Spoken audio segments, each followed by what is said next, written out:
Hey guys, tonight we ease back nearly 1,000 years into a world of mud roads, wool cloaks, and an almost suspicious love of scrolls. You're waking up in Norman, England, which means your bed is probably straw, your breakfast is probably porridge, and someone has definitely written your name in a list you've never seen. The fire in your hall has long since gone out, but the embers still tick with heat.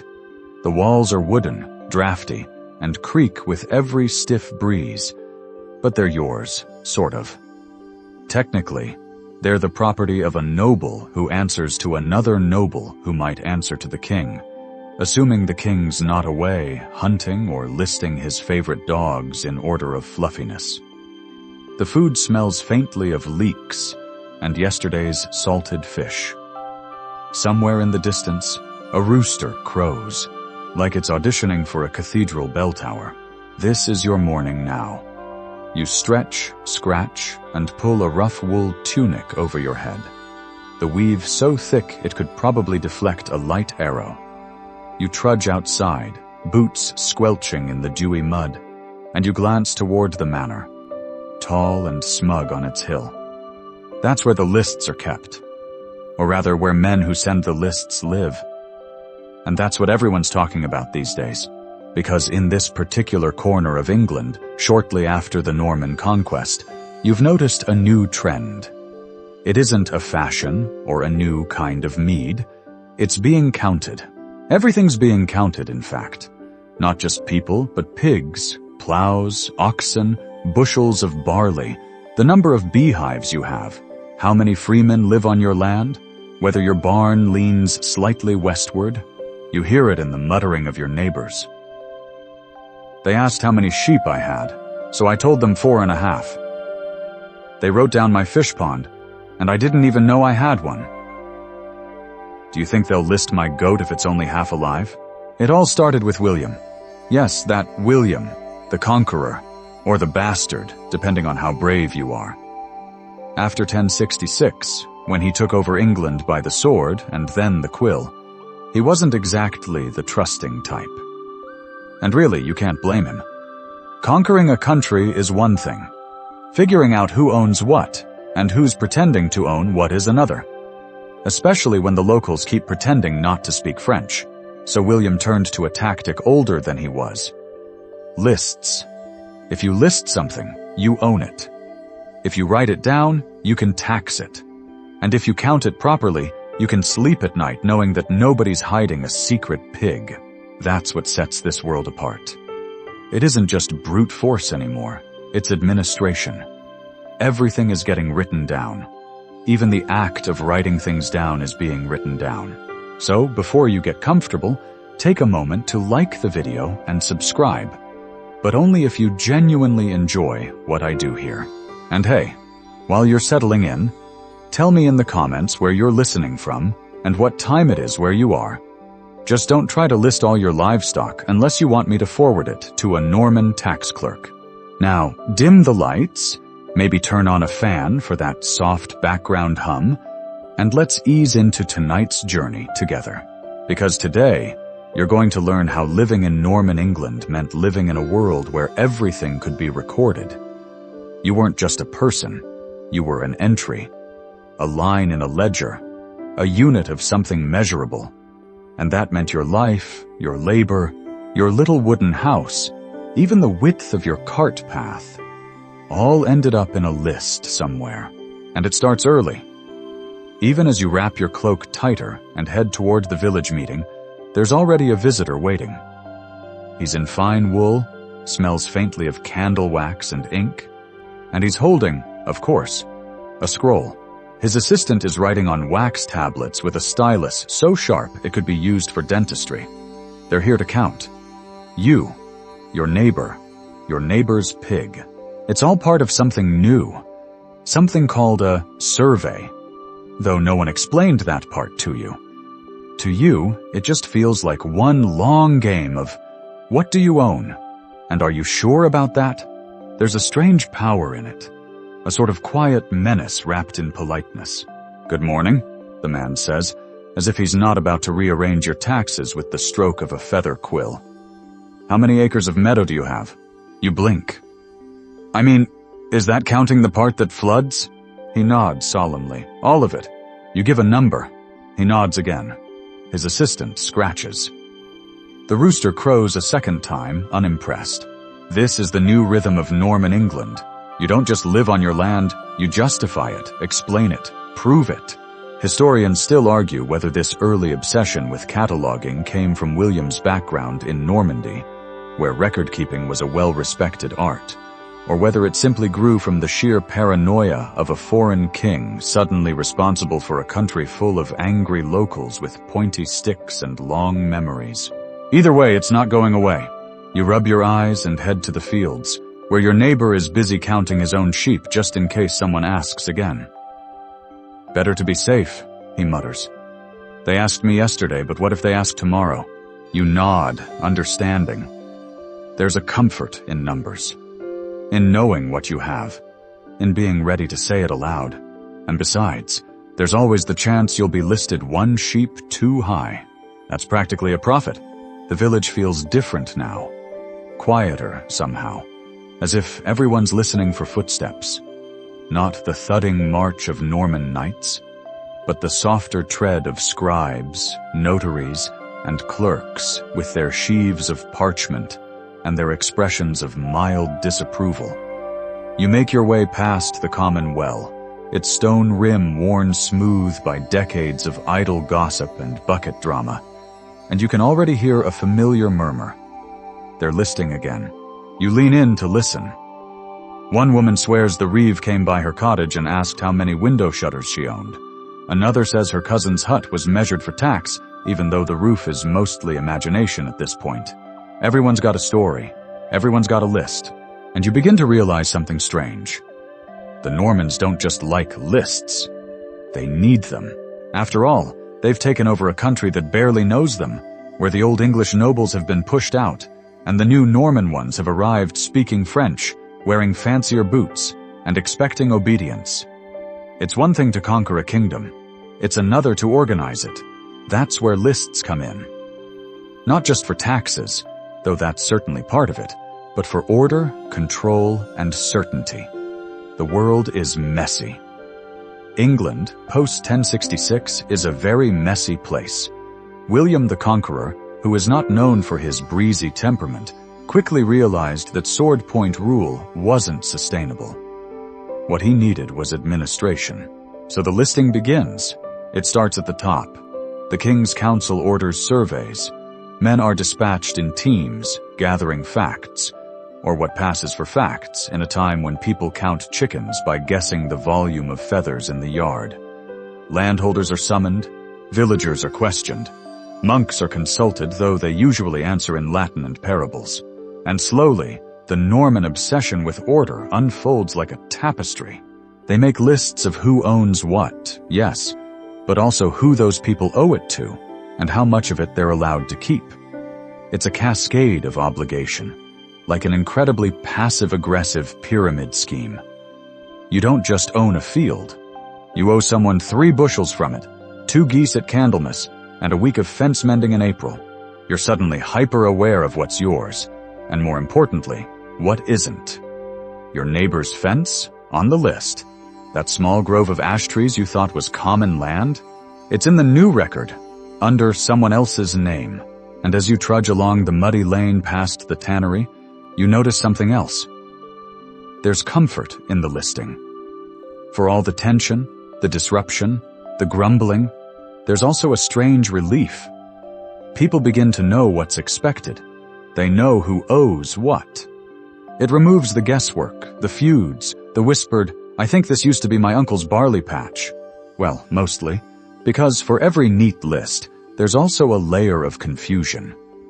The Norman scribes, well-intentioned as they are, often don't understand the local dialects, or the local boundaries, or the fact that no one's quite sure whether that marsh belongs to the village or the deer. Some lists are incredibly precise. Others are, frankly, fiction. But still, they keep going, and at the center of it all is William, brooding over parchments, maps, and reports from his officers. He isn't just compiling information. He's organizing a kingdom. Historians still argue whether William truly loved the idea of these lists, or whether he merely saw them as a necessary evil. But either way, they become his legacy.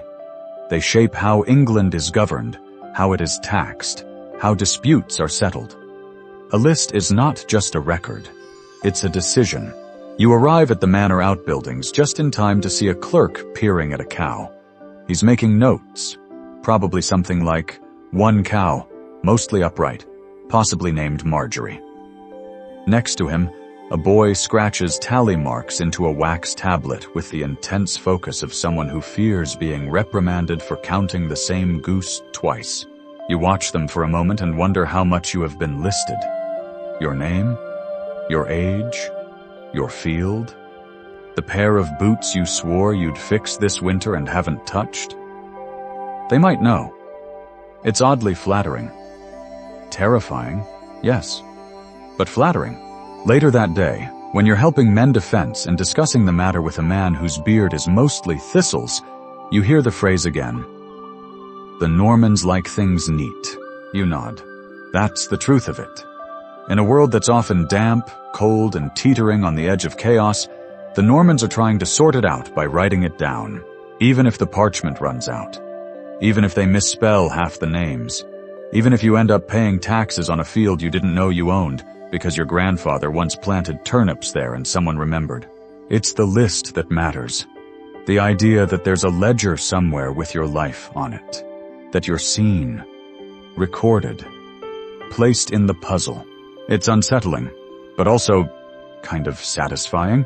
You tighten your belt, sling a sack of grain over your shoulder, and head back toward the village, the late sun slanting gold across the roofs. And in your mind, you're already counting.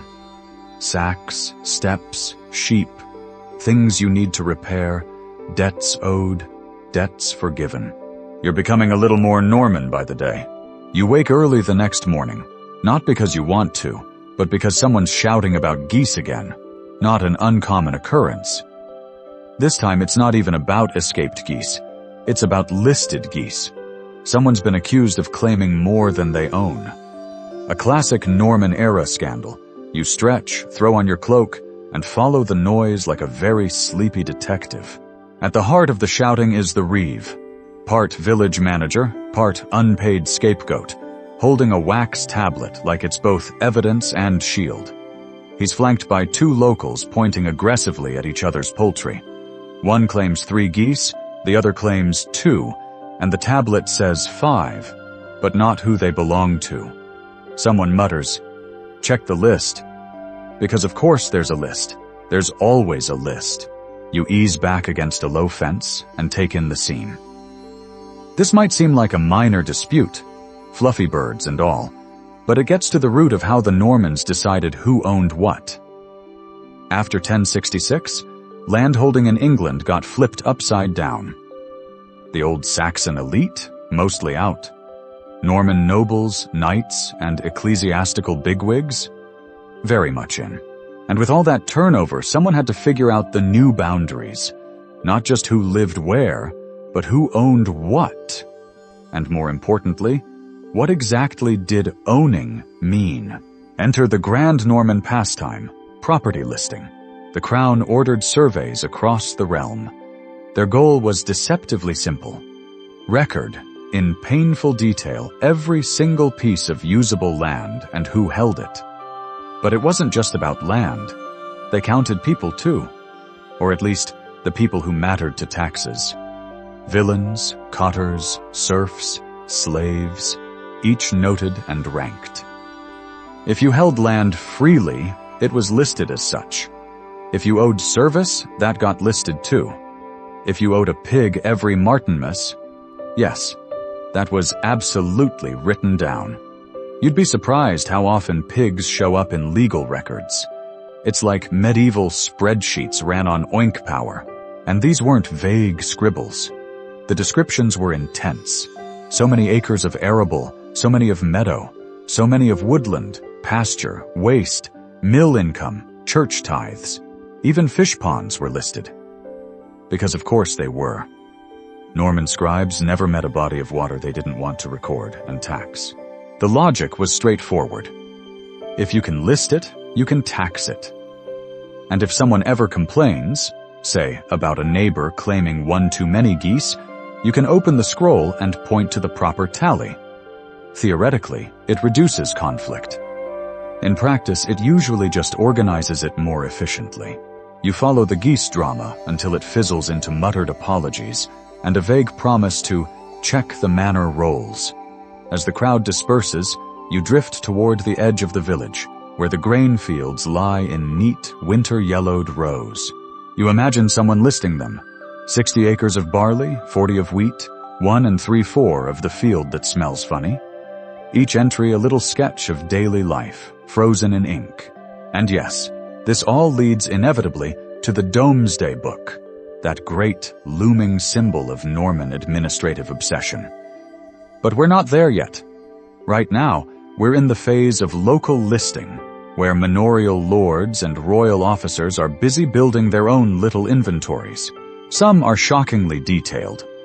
One document lists 2 old plows, 1 half-working, and a wooden trough shaped like a duck. Another mentions a village with 17 souls, 4 cows, 2 goats, 1 that seems to be both. Accuracy was aspirational. And then there are the rentals. You rent a bit of land from a noble? That's in the list. It'll say what you pay. Maybe in grain, or sheep, or labor. Maybe you owe 3 days of plowing a year. Maybe you owe candle wax and a goose feather. If it exists, it's written. If it isn't written, it probably doesn't exist, at least legally. Which brings you to an odd thought. Being listed gives you protection. If your claim is in ink, it's harder to ignore. If your obligation is written, it can't be exaggerated too far. Well, not officially. Historians still argue whether this listing system helped or hurt the peasants. On one hand, it imposed order, documented rights, and theoretically limited abuse. On the other, it also locked people into place. Once your obligations were written down, they were your obligations forever. Even if you moved. Even if you died, especially if you died. Yes, Norman bureaucracy loved a posthumous entry. Widow of Ethelstan owed 2 hens and a half-day's scything. May he rest in peace, and may she continue paying. You step over a shallow rut in the road, probably dug during the last frost, and pass a small shrine to St. Cuthbert. A tattered ribbon flutters in the wind. Someone has placed a list of prayer requests beneath it. There it is again.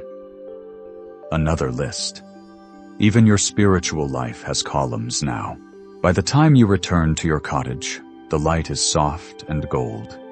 You unlace your boots, sit by the hearth, and think about all the things in your life that might have ended up on someone's list.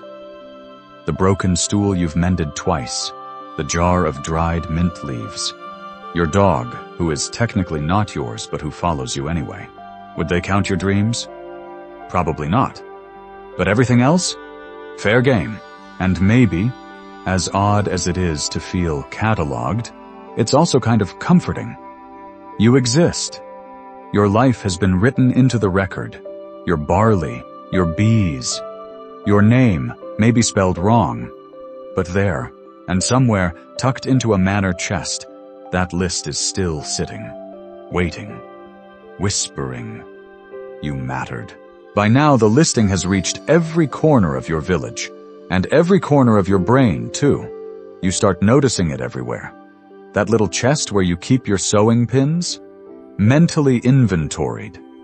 The 3rd fence post from the left that leans ever so slightly. You start to wonder if it made it onto someone's tablet. You're not alone.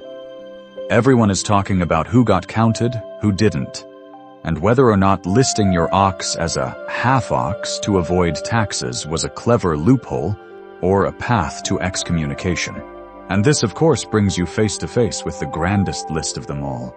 You hear the name whispered with a mixture of awe and resentment. Domesday. It sounds ominous, like a holy reckoning. And honestly, it kind of is. Not the fire and brimstone kind, the pen and parchment kind, which, in Norman England, is nearly as terrifying. The Domesday Book, though no one calls it a book in your time, more like that giant record thing the king made, was commissioned by William in 1085. The story goes that he wanted to know exactly what he'd conquered, not just roughly, not just a lot of sheep and probably some rebellious monks. No, he wanted it all on paper, or vellum, to be precise. You imagine the scene. Scribes hunched over desks by candlelight, their hands cramped from endless ink work, grumbling about whether to write 2 cottages, or 2 and a suspiciously small third. The air thick with the scent of parchment, sweat, and ink. No backspacing, just slow, deliberate strokes, and the terrifying knowledge that a miscount might mean someone's fields get reassigned. It was called Domesday, not because it foretold the end of the world, but because once something was listed in it, there was no appealing it. It was, in a way, final, like a divine judgment written in tidy handwriting. You've never seen the actual document, of course. It's kept far from the common folk. But you've seen its ripples, local lords using it to prove their land claims, disputes ending with a scroll being pointed at like it's holy scripture, entire villages shifting in status overnight, and the detail. Oh, the detail. A single manor might be described in terms of how many hides of land it includes, how many teams of oxen work it, whether there's a mill, a church, woodland for swine, meadowland, salt pans, fisheries, and even, wait for it, the number of beehives. Yes, beehives. You imagine the poor clerk trying to count them without getting stung. 3 hives and a very angry 4th, perhaps. Historians still argue whether certain entries were exaggerated, lost in translation, or simply the result of enthusiastic local boasting. There's even one manor whose value appears to increase after being listed. Suspicious? Absolutely. Clever? Probably. And this monumental survey? It was done astonishingly fast. In about a year, a full accounting of much of England, from the wealthy lands of Essex and York, down to the muddy paths and pig pens of the fenlands. There were a few places left out. London, for one. Perhaps too messy or too politically awkward to pin down. And Durham, likely because of its unique ecclesiastical privileges, or because the locals didn't take kindly to visitors with clipboards.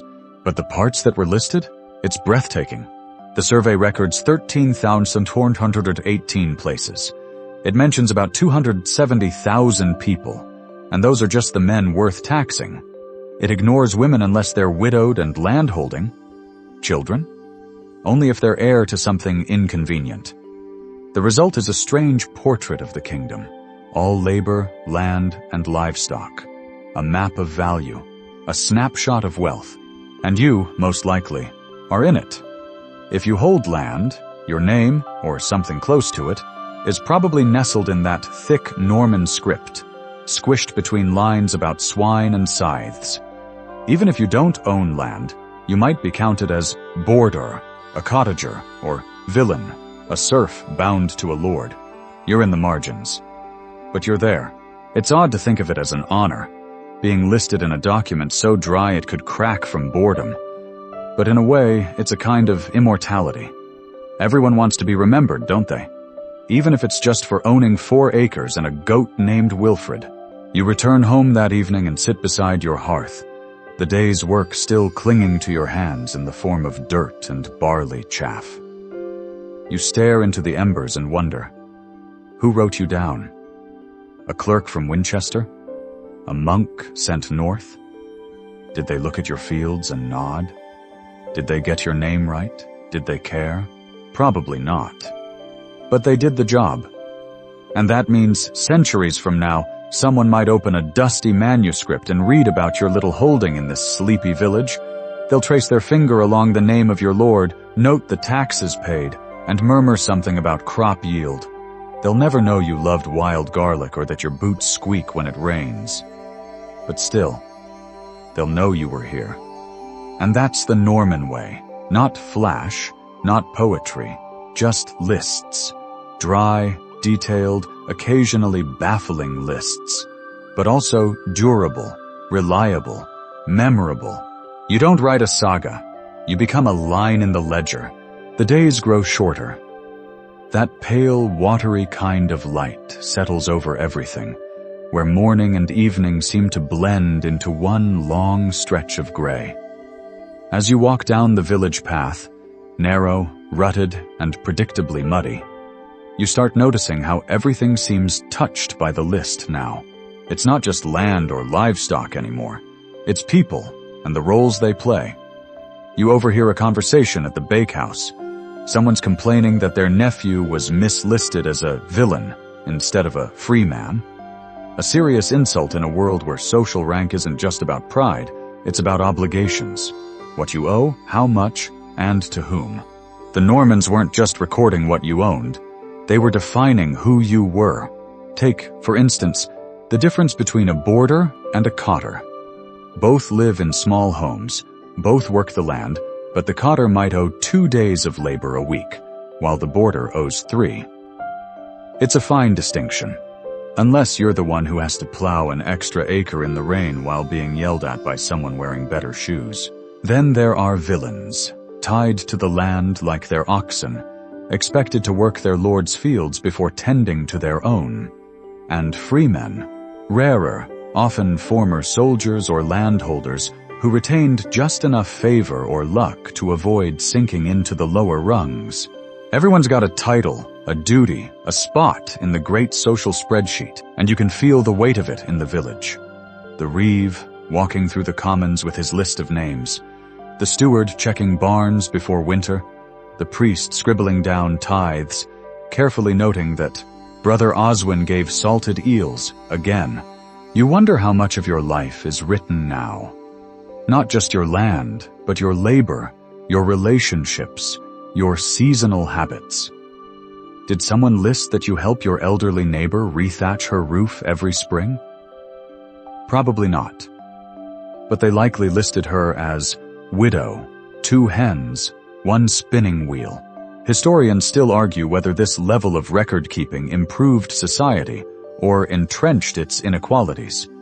Some say it brought a kind of justice, codifying obligations instead of leaving them to arbitrary whim. Others say it just locked people in tighter, giving the illusion of fairness while ensuring revenue stayed predictable. Meanwhile, back in your time, it's just life. You don't question the lists anymore. You live by them. They determine when you can rest, when you must work, and when the tax collectors come sniffing around like particularly persistent ferrets. But there's an upside. You start to notice that the list has memory. Take the case of old Githa, who claimed a right to gather firewood from the edge of Sir Aldred's forest. The new steward tried to stop her, but she sent her grandson to the manor, carrying a folded parchment, sealed in wax and yellowed with age. It was a copy of a list, dated years before. And there, in neat writing, the widow Githa to have gathering rights to the forest border, yearly, until God reclaims her. That day, old Githa walked home with an armful of sticks and a very smug expression. The list, when respected, can protect as well as tax. Even marriage arrangements get listed. Dowries, dower lands, promises of livestock, all neatly inked into charters and rolled away for safekeeping. You attend a wedding where the bride's father proudly unrolls a document longer than his dining bench, listing every asset the couple will share. Including, somewhat awkwardly, 2 geese, 1 gifted by cousin, 1 presumed fertile. And let's not forget disputes. There's a growing love of listing things to avoid arguments. One monk swears that the peace in his abbey improved dramatically after he began listing which brother was responsible for which candle. No more squabbles over wax privileges, just quiet muttering about Father Anselm always getting the good ones. Even funerals aren't spared. A recent burial included a list of debts the deceased had forgiven, carefully read aloud by the reeve like it was part of the Lord's Prayer. It ended with, "And one wooden comb returned." You realize the Normans have transformed something abstract, control, duty, obligation, into something tangible, something physical, a piece of parchment that says, "This is yours," or "This isn't," or "This is, but you owe half a pig every midsummer, so don't get too excited," and you begin to feel it. A strange calm. Because while the world outside your village might be unpredictable, raids, famines, kings dying unexpectedly while hunting, your place here is strangely consistent. You're listed, accounted for, recognized. It's bureaucracy, sure, but in a world that's otherwise so fragile and flickering, it's structure.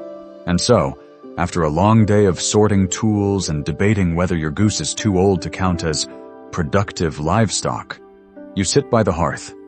The fire crackles. Someone outside is humming. The wind whistles faintly through the thatch. And you rest, knowing your life, small, muddy, and mostly goose-filled, is officially on the books. You wake up with a sore back, and the distinct impression that someone is standing over you holding a scroll. But no, it's just your cat. Or at least the semi-feral ball of fluff that chooses to sleep near your hearth. Still, that lingering sense of being observed and categorized is hard to shake. Welcome to post-conquest England, where even your cat would probably be listed as vermin control independent. Outside, there's a light frost. Your breath ghosts in front of your face as you pull on your thickest wool cloak, the one you patched with an old tunic and a surprising amount of stubbornness. Today is collection day. The list doesn't just record, it enforces. You and your neighbors gather in the central yard, where the manor steward stands beside a wagon. It's not an intimidating vehicle, really just two wheels, a lot of creaking wood, and the faint smell of mold. But what it represents is heavy. This is where the dues are paid. In kind. In labor. Sometimes in a murmured prayer that someone lost track of which week it is. And here's where things get interesting. The list has already determined what you owe. It's been calculated, probably discussed by people with inkwells and suspiciously clean fingernails.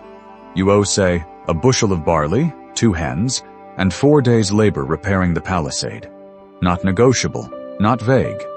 The Normans didn't do vague. The steward checks your name against the roll. You hand over the grain and try not to look too smug that your hens were particularly plump this season. Someone else forgot to count their eggs properly, and now there's a polite but very tense discussion about whether 3 hens includes one that's clearly retired. What strikes you, though, is how many different roles are at play here. Not everyone's a simple peasant. The man beside you is a miller, and his dues involve grinding grain for the Lord's table. Down the line is a fletcher, who owes a set number of arrows per month. There's a swineherd who manages the manor pigs and pays with bacon slabs. And then there's you, humble, tired, and absolutely listed. This is more than just tax. It's a form of structured society, a web of relationships built and maintained through paperwork. Or, well, parchwork. Historians still argue whether this system made England more efficient or simply more predictable for the ruling elite. But in your village, there's a quiet rhythm to it. Everyone knows what's due, what's fair, or at least what's expected. There's room for small acts of defiance, but overall, the list keeps everything moving, and it doesn't stop at goods and services. The listing extends into labor quotas. In exchange for holding your small strip of land, you're expected to contribute to the Lord's fields, not just occasionally, regularly. These are known as boon days, when everyone is summoned to the manor lands for communal work. You get no pay, just the privilege of fulfilling your listing. On those days, the fields hum with quiet complaint. You and dozens of others hoe rows, clear brush, gather stones. Sometimes there's a reward, a shared jug of ale, a bit of bread, a small joke from the steward that doesn't quite land. But mostly, it's duty. The list says you must, and so you do. You overhear another group discussing a nearby village where a man refused to fulfill his labor quota. His land was seized, not violently, but by parchment. One day it was his. The next, the steward presented a scroll saying otherwise. The man packed up and left. No blood, just ink. The power of the list again. It reminds you that in this world, authority doesn't always look like a knight in armor. Sometimes it's a man in a wool robe holding a feather quill. Sometimes it's a scribe in a chapel counting goats on a slate. Quiet, methodical, relentless.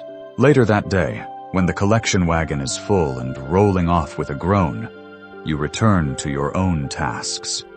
The thatch above your door is drooping. You fix it, all the while thinking, did someone list this? Is my roof in the ledger? Am I? Probably yes.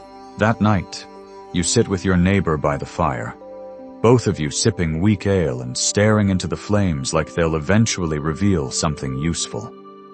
He leans over and says, "You know what I heard? They even list how many trees each man may fell." You nod. That tracks. He pauses. "Do they list dreams, you think?" You smile.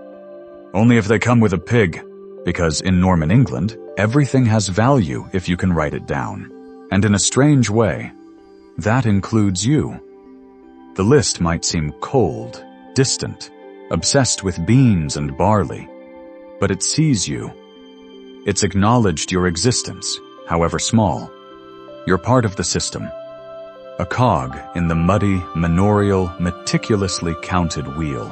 And as you drift off to sleep later, you wonder what someone will make of your entry someday. One cottager owes barley, hens, and 2 days fence repair. Possibly dreams too much. You wake to the clatter of hooves. Again. There's something about Norman officials that makes them arrive just early enough to ruin breakfast, but just late enough that you can't be properly cross about it. You stretch, shove on your boots, and wander out into the thin morning mist. Another list day, you suspect. This time it's a delegation from the 100 Court, the local administrative division, a level up from the village, but still charmingly obsessed with goose tallies, and who owes whom a bushel of oats. You nod to the reeve, who already looks exhausted. Today's task? Updating entries for inherited lands. Because the thing about lists, you realize, is that they're never done. Someone dies. Someone marries. Someone is declared unfit after falling into a pond 3 times in 1 week. The social pieces shift, and suddenly a list compiled 3 winters ago is already outdated. The Normans, annoyingly thorough, knew this, and so their clerks return again and again and again. You sidle closer to the gathering and catch a glimpse of the scroll. Long, wrinkled, ink fading near the top where it once read, "Holdings of Edric deceased." Today that scroll will be updated to reflect Edric's daughter taking over the cottage and the accompanying responsibility for maintaining the village mill's grindstone, which, incidentally, she hates with a passion. Now here's the part that gets tricky. Inheritance rules in Norman England are a blend of legal jargon, landholding tradition, and what the Lord feels like today. If you're a man, and legitimate, and your Lord likes you, congratulations, you inherit. If you're a woman, the process is murkier. You might inherit land if there are no male heirs. Or if you're a widow, or if you're very lucky and someone in a cowl decides your handwriting looks responsible. In this case, Edric's daughter is competent, unmarried, and probably better with oxen than most of her male cousins. So she gets listed. Historians still argue whether Norman inheritance policies helped or hurt women's autonomy. Some point out that women could and did hold land, especially in widowed status. Others argue that such rights were fragile, dependent on moodier men and ever-changing rules. But for now, Edric's daughter is on the parchment, and that's what matters. You watch the clerk update her entry.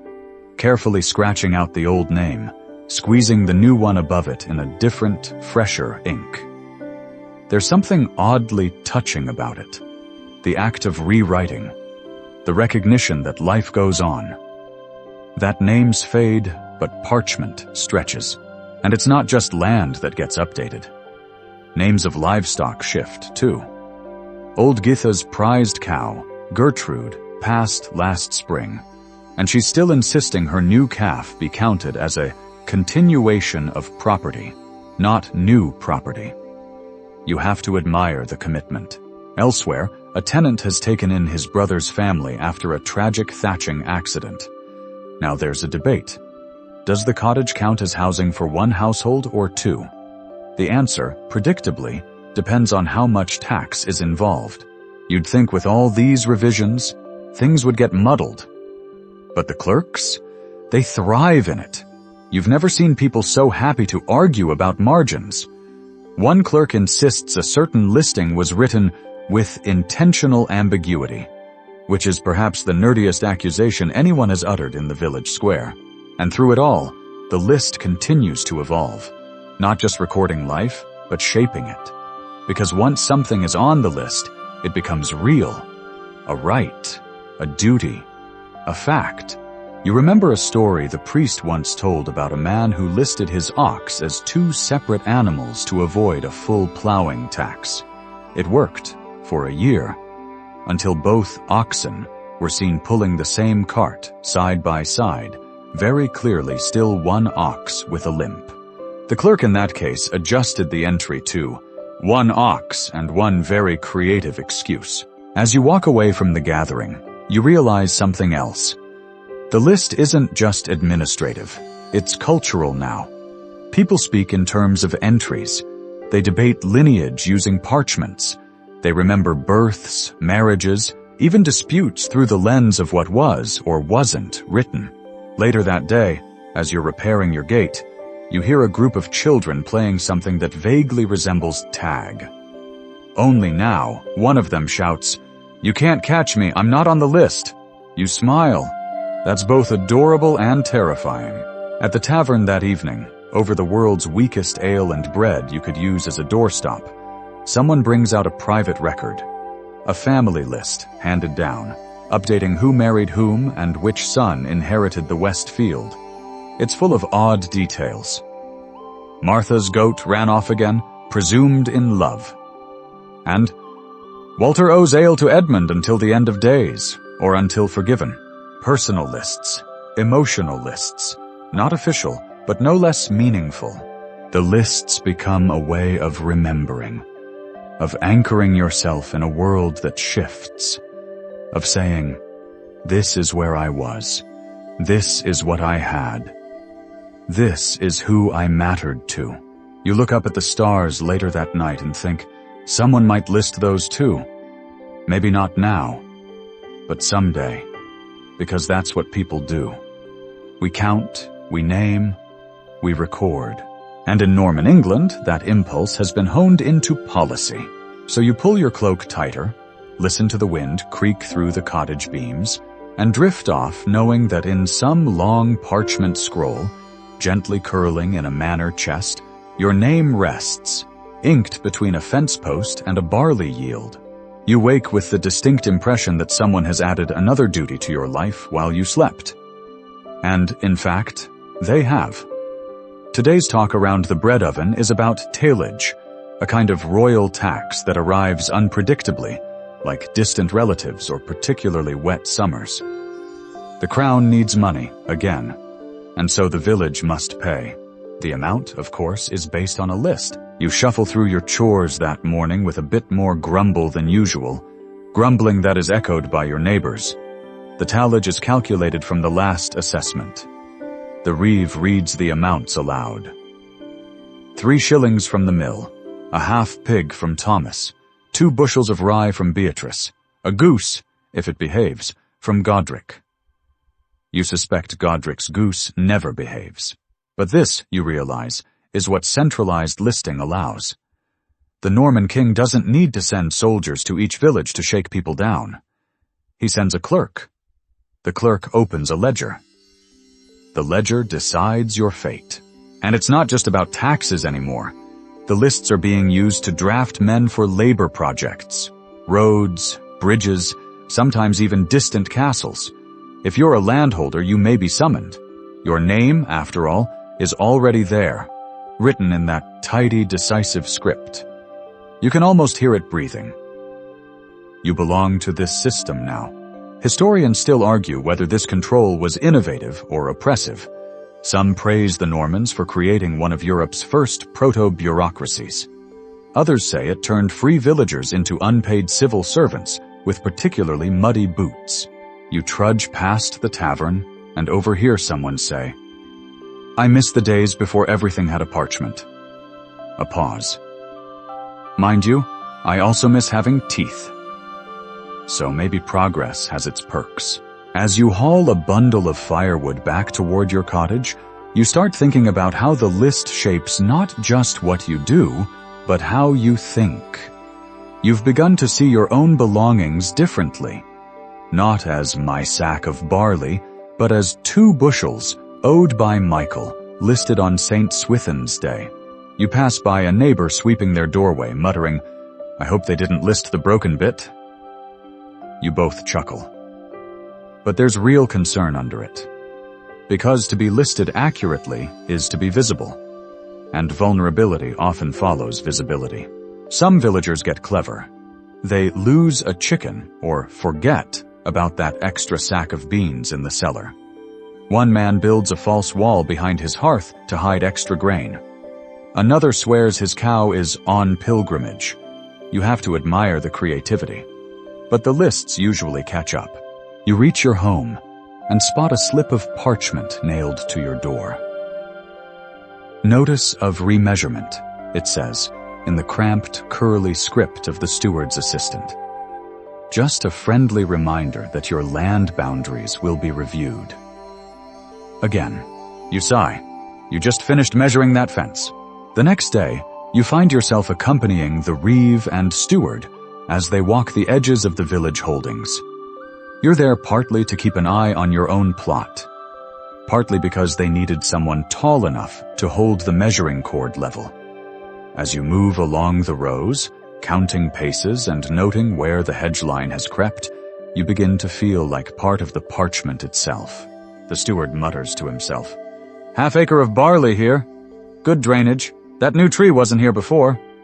He notes it all. Even the weeds, even the wildflowers.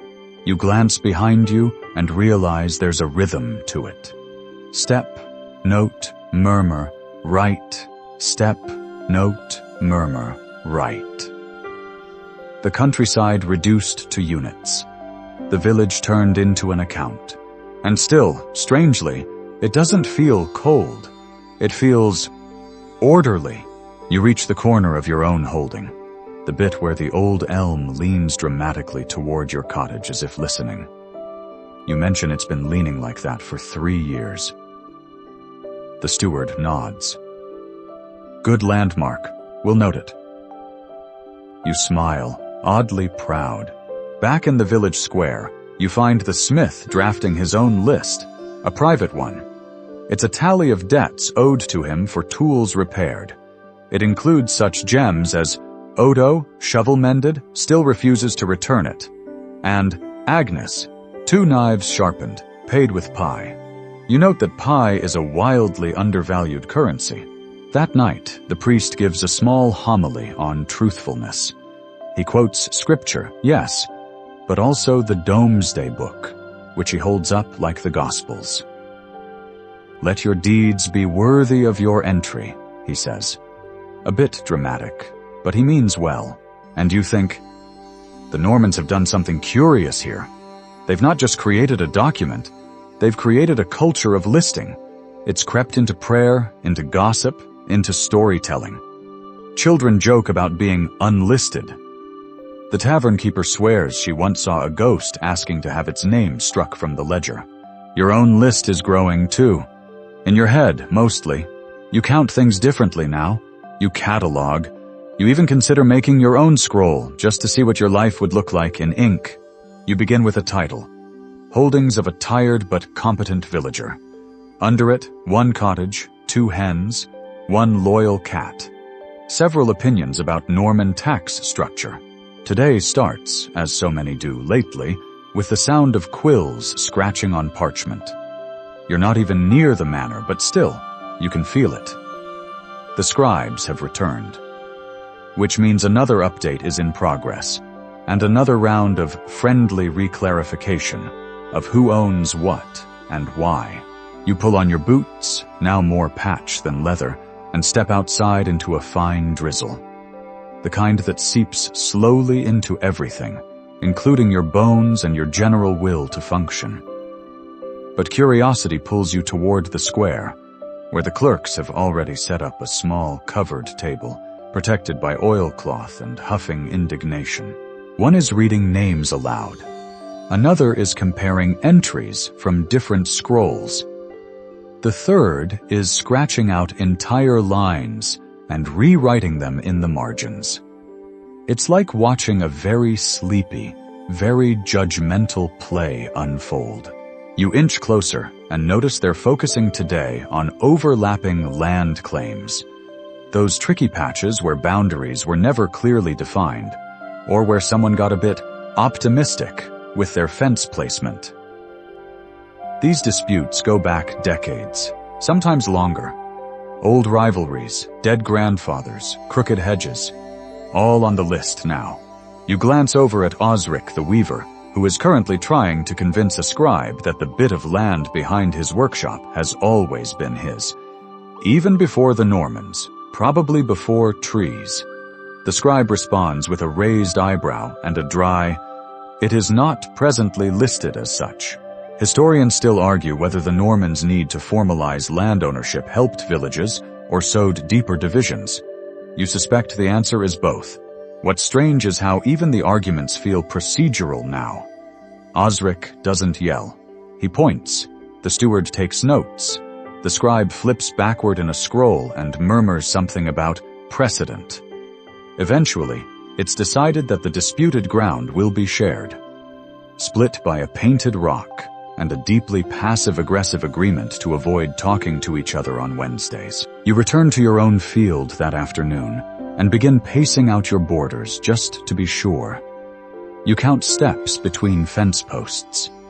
You note the tree root that juts suspiciously into your neighbor's furrows.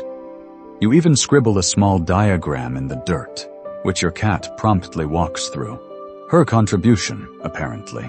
Later, in the tavern, someone tells a story about a man in another village who tried to list his wife as property of the manor, so he wouldn't have to pay her dower lands when she left him. The steward disagreed. Strongly. So did the wife, who now owns his entire barley crop. The group laughs. Someone raises a mug. To being listed accurately, eh? You sip your ale and think about how this listing impulse seems to be spreading. Not just among officials, but ordinary people. Everyone's recording things now. The priest has begun keeping track of parishioners' attendance. The alewife has a running tally of customers who forget their purse. And the blacksmith has started carving tiny marks into his beams to remember which tools were borrowed, and by whom. He claims it's to stop folk lying, but you suspect he just enjoys carving little hammers next to names. You're not immune. At home, beside your hearth, you've begun keeping your own list. A personal one. Not for taxes, not for the reeve, just for you. It includes days worked in the fields. 42. Bread baked that rose properly. 7. Jokes told to livestock. 19. Dreams remembered in full. 3. Times your name appeared in the steward's scroll. There's something reassuring about it. Something calming in the small ritual of remembering, of naming, of acknowledging your own life, however muddy or repetitive. And you're not the only one. Children are drawing lists of plants they've found. One girl has categorized every dog in the village by ear floppiness. Someone left a scroll nailed to the well describing the village's top 10 most suspicious chickens. Your goose made number 3. But not all lists are lighthearted. A widow has started one for who brought her food after her husband passed. It includes names, dishes, notes of kindness. These lists matter. They mean something. The Normans may have introduced the practice, but the village has adopted it, reshaped it, made it personal. And this raises an odd question. Where does the list end? Is it only fields and taxes and hens? Or does it grow with you? Include your habits, your kindnesses, your flaws. You're no philosopher. But as the rain thickens and you shelter under the awning of the forge, you can't help but think, maybe being listed isn't just about being owned or counted. Maybe it's a way of being seen. Even your faults get remembered. Like that time you forgot to bring kindling to the harvest bonfire and had to run back through the dark with twigs in your shirt. It's already a local legend. Someone's written a song. Short, inaccurate, but catchy. And so the lists grow. Some official, some whispered, some etched in memory. You wonder which ones will last. And, more importantly, which ones you'll still be adding to when you're old and grumbly and muttering about boundary stones and how scrolls used to be scrollier. Because one day, someone will look back, maybe holding a faded bit of parchment, and find your name. And beside it, perhaps, paid dues, mended fences, once made the reeve laugh. And honestly, that's not a bad legacy. Your boots squelch in a particularly defiant patch of muck as you make your way toward the chapel. The air smells like damp wool and overly confident cabbages. But you have a mission today, and it's not divine. It's administrative, because today, for the first time in your life, you've been asked to help make a list. Specifically, the parish is preparing a revised inventory of its holdings: land, tithes, tools, and the baffling number of wooden spoons that seem to multiply mysteriously behind the altar. You're not entirely sure why you were selected to help. Maybe the priest remembered that time you counted chickens and got it right. Maybe it's your handwriting. Maybe it's because you didn't duck fast enough when volunteers were requested. Regardless, you now find yourself in the chapel's back room, sitting at a wooden table beside Brother Edwald, who smells faintly of ink, moss, and divine exhaustion. The parchment is already stretched, the ink freshly mixed, the quill unfortunately chewed at the end. But it'll do, and so begins the act of listing from the other side. It's strangely satisfying. You go shelf by shelf, chest by chest. Brother Edwald dictates while you scribble. 1 chalice, silver, dented at rim. 6 candles, beeswax, slightly misshapen. 1 bone of St. Mildred, presumed authentic. 3 tunics, 1 suspiciously small. You start to see the chapel not just as a place of worship, but as a collection of things with stories, each waiting its moment to be noticed. When you reach the chest of offerings, Brother Edwald leans in and whispers, "Record the coins properly. Last time, someone accidentally rounded up." You nod solemnly. A small scandal. Church math is sacred. The process stretches into the afternoon. You break for lunch, onion pottage and the world's flattest bread, and then return to the table. The light shifts, the ink thickens, your hand cramps. But still, you write. And somewhere in the middle of listing 2 hymnals, 1 slightly singed, you realize how much power there is in this process. Not flashy power, not sword on horseback power, but the quiet, firm kind. The kind that remembers, that makes things official, that sets what is apart from what was forgotten.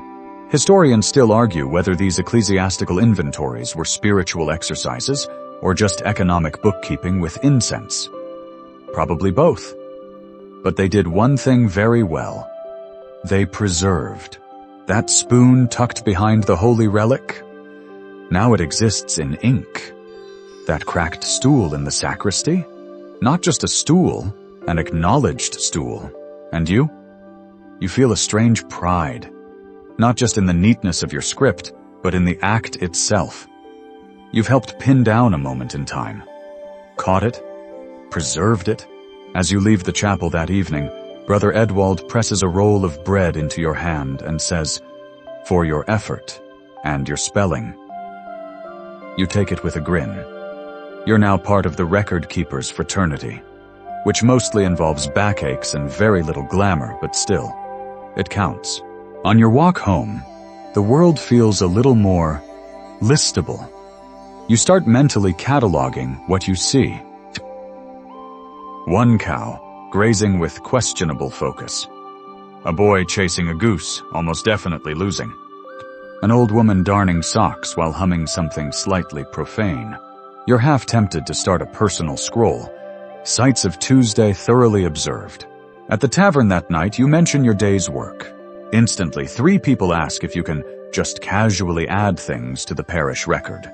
Godric: "Could you note that I donated onions?" Agnes: "Add my attendance last Easter. I sneezed a lot. Surely that counts." The barkeep: "Mention my wine was used for communion once, briefly, before anyone tasted it." You laugh, politely decline, and sip your ale with the calm assurance of someone who knows exactly how many spoons the chapel owns. It strikes you how much of life now revolves around lists. Who's on them, what's in them, how to get added or removed. But it also strikes you that lists can be surprisingly fair. If written well, they don't care if you're rich or poor. If your contribution counts, it gets recorded. If you show up, you're there in ink. That night, as you lie in bed, you think about everything you'd list if someone asked. Not for taxes, not for records, just to remember. The look of the sky after a rain, the sound of boots in early frost, the names of those who made you laugh when you needed it most. You drift off imagining your own secret scroll, tucked under your pillow, filled with little joys and barley-scented memories. And at the very bottom, in the smallest, neatest line of ink, "Helped list the chapel's spoons, felt seen." This morning begins with a knock at the door.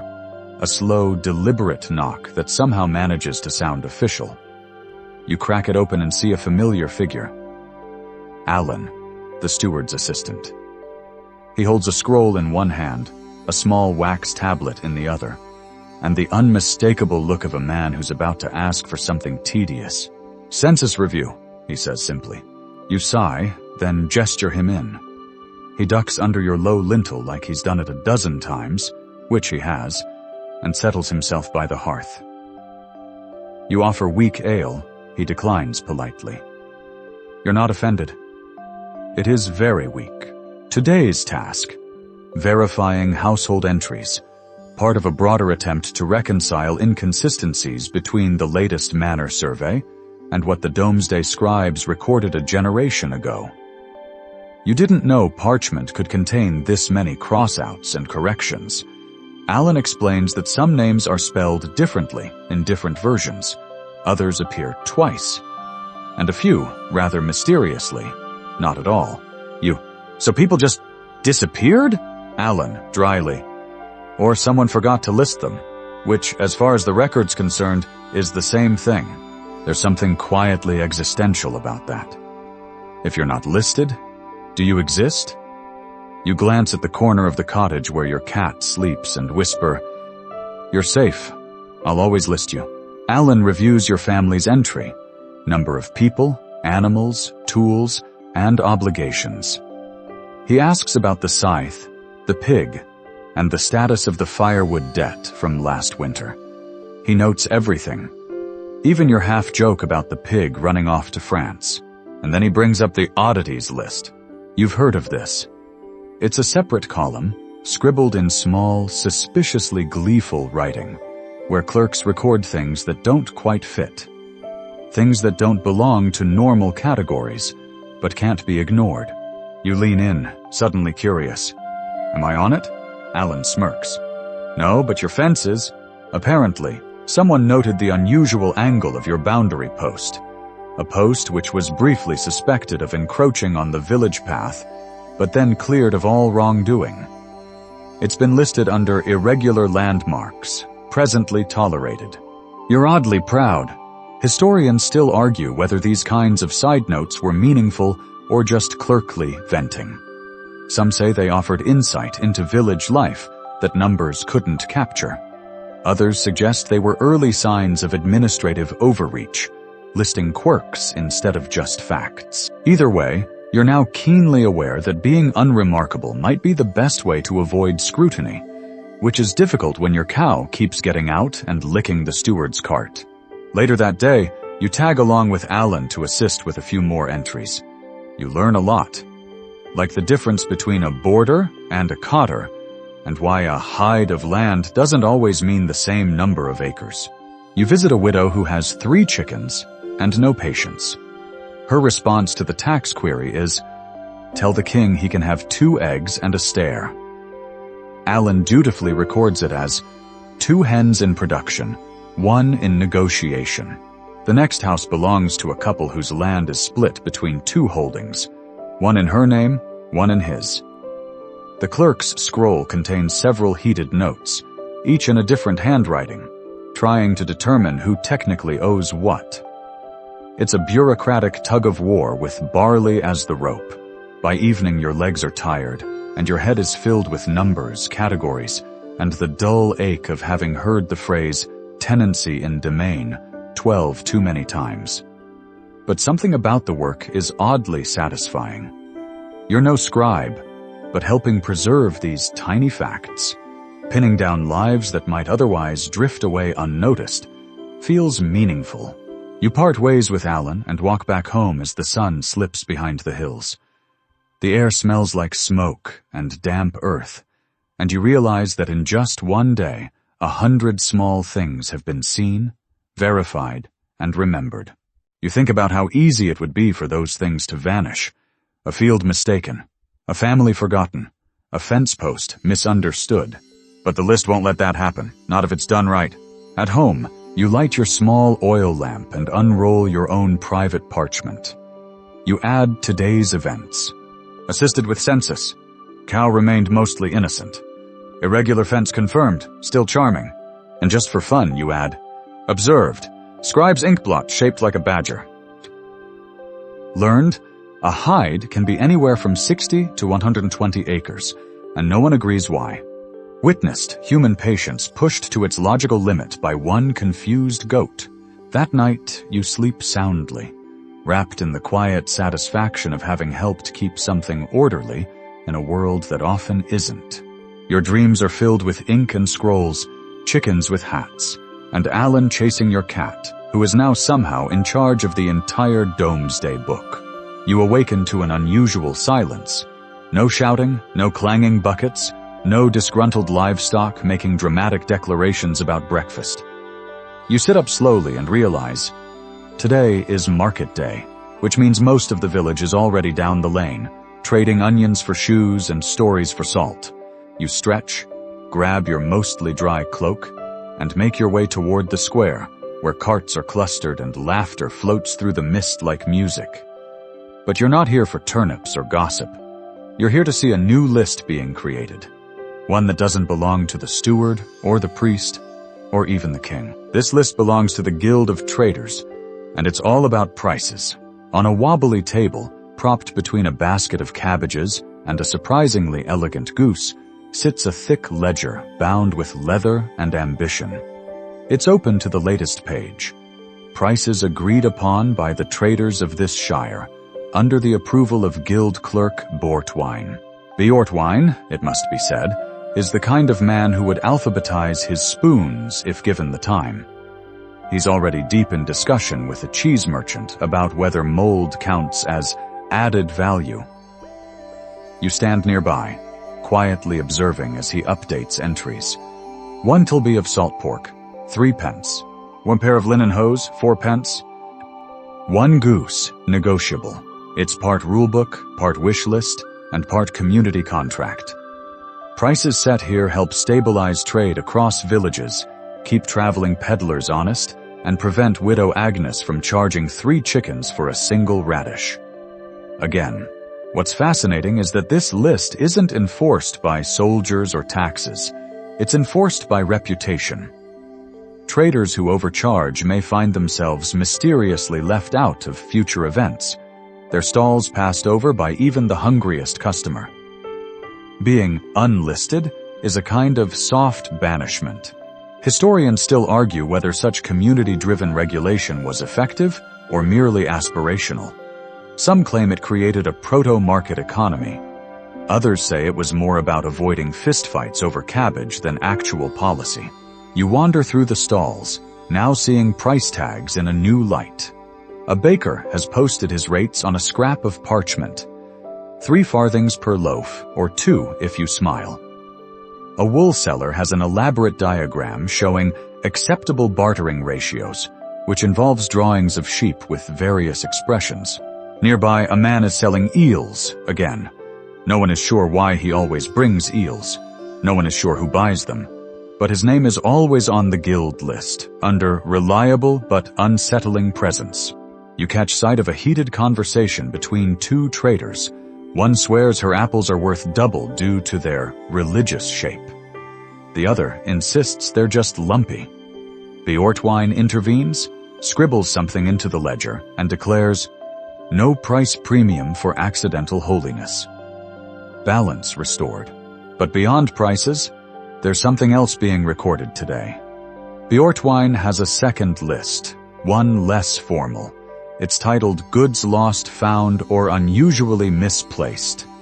A kind of market memory book. Today's entries include 1 left boot, several dried figs escaped from sack, a chicken wearing a ribbon claimed by no one. This list, though unofficial, is vital. It prevents arguments. It soothes nerves. It reminds people that their missing garlic braid didn't vanish. It's been noted, remembered, waiting to be returned or quietly claimed by someone else next week. You sit for a moment beside the well, sipping from a cracked cup of cider, and think about all these unofficial lists springing up. They're everywhere now. Not government, not church, just community records. Messy, flawed, weirdly charming. A boy walks by carrying a plank of wood taller than himself. When asked what he's doing, he replies, "Mum's making a list of everything we own in case someone steals the house." You nod wisely. That feels reasonable. Later, you help an old woman carry her basket to the far end of the lane. She thanks you and says, "You'll be on my good deeds list." You smile, but part of you wonders if she actually keeps one. And that night, back in your cottage, you think about your own list again. You take it out, smooth the creases, and begin a new column titled, Things I Helped Record. Guild-approved price of salted fish. Unclaimed ribbon chicken.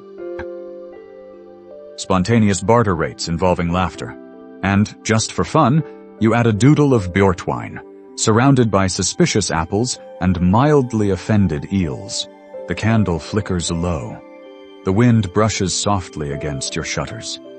And you realize that while kings may have their doomsday books and priests their parish rolls, the real record of life here, the warm, clumsy, heartfelt record, is built on little lists like this.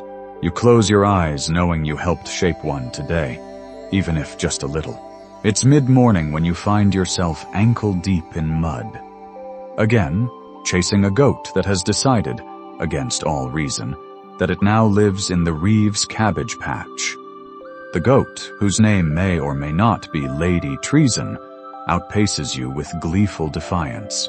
You eventually corner her behind a leaning shed, bribe her with a wilted turnip, and lead her home like a prisoner of war. Onlookers clap, sarcastically. Back inside, as you wash your hands in a basin that somehow contains more dirt than water, you notice something curious tucked under your door. A small scrap of parchment, sealed with an uneven blob of wax. You crack it open and read, "Summons to Inventory Committee, Manor Hall, after Vespers." Your eyes widen. Inventory Committee? You weren't aware that was a thing, but now you are. And apparently, you're on it. Later that day, you arrive at the manor house, still faintly smelling of goat. Inside, the hall is lit by torches and murmuring with low voices. You spot familiar faces, villagers, tradespeople, even the reeve himself, all gathered around a long trestle table covered in scrolls. At the head of the table is Eustace, the steward, who looks as though someone once told him a joke in 1173, and he's still recovering. He clears his throat and announces, "We are here to ensure that all items listed in the manor inventory still exist, are functional, and, ideally, are not on fire." The process begins.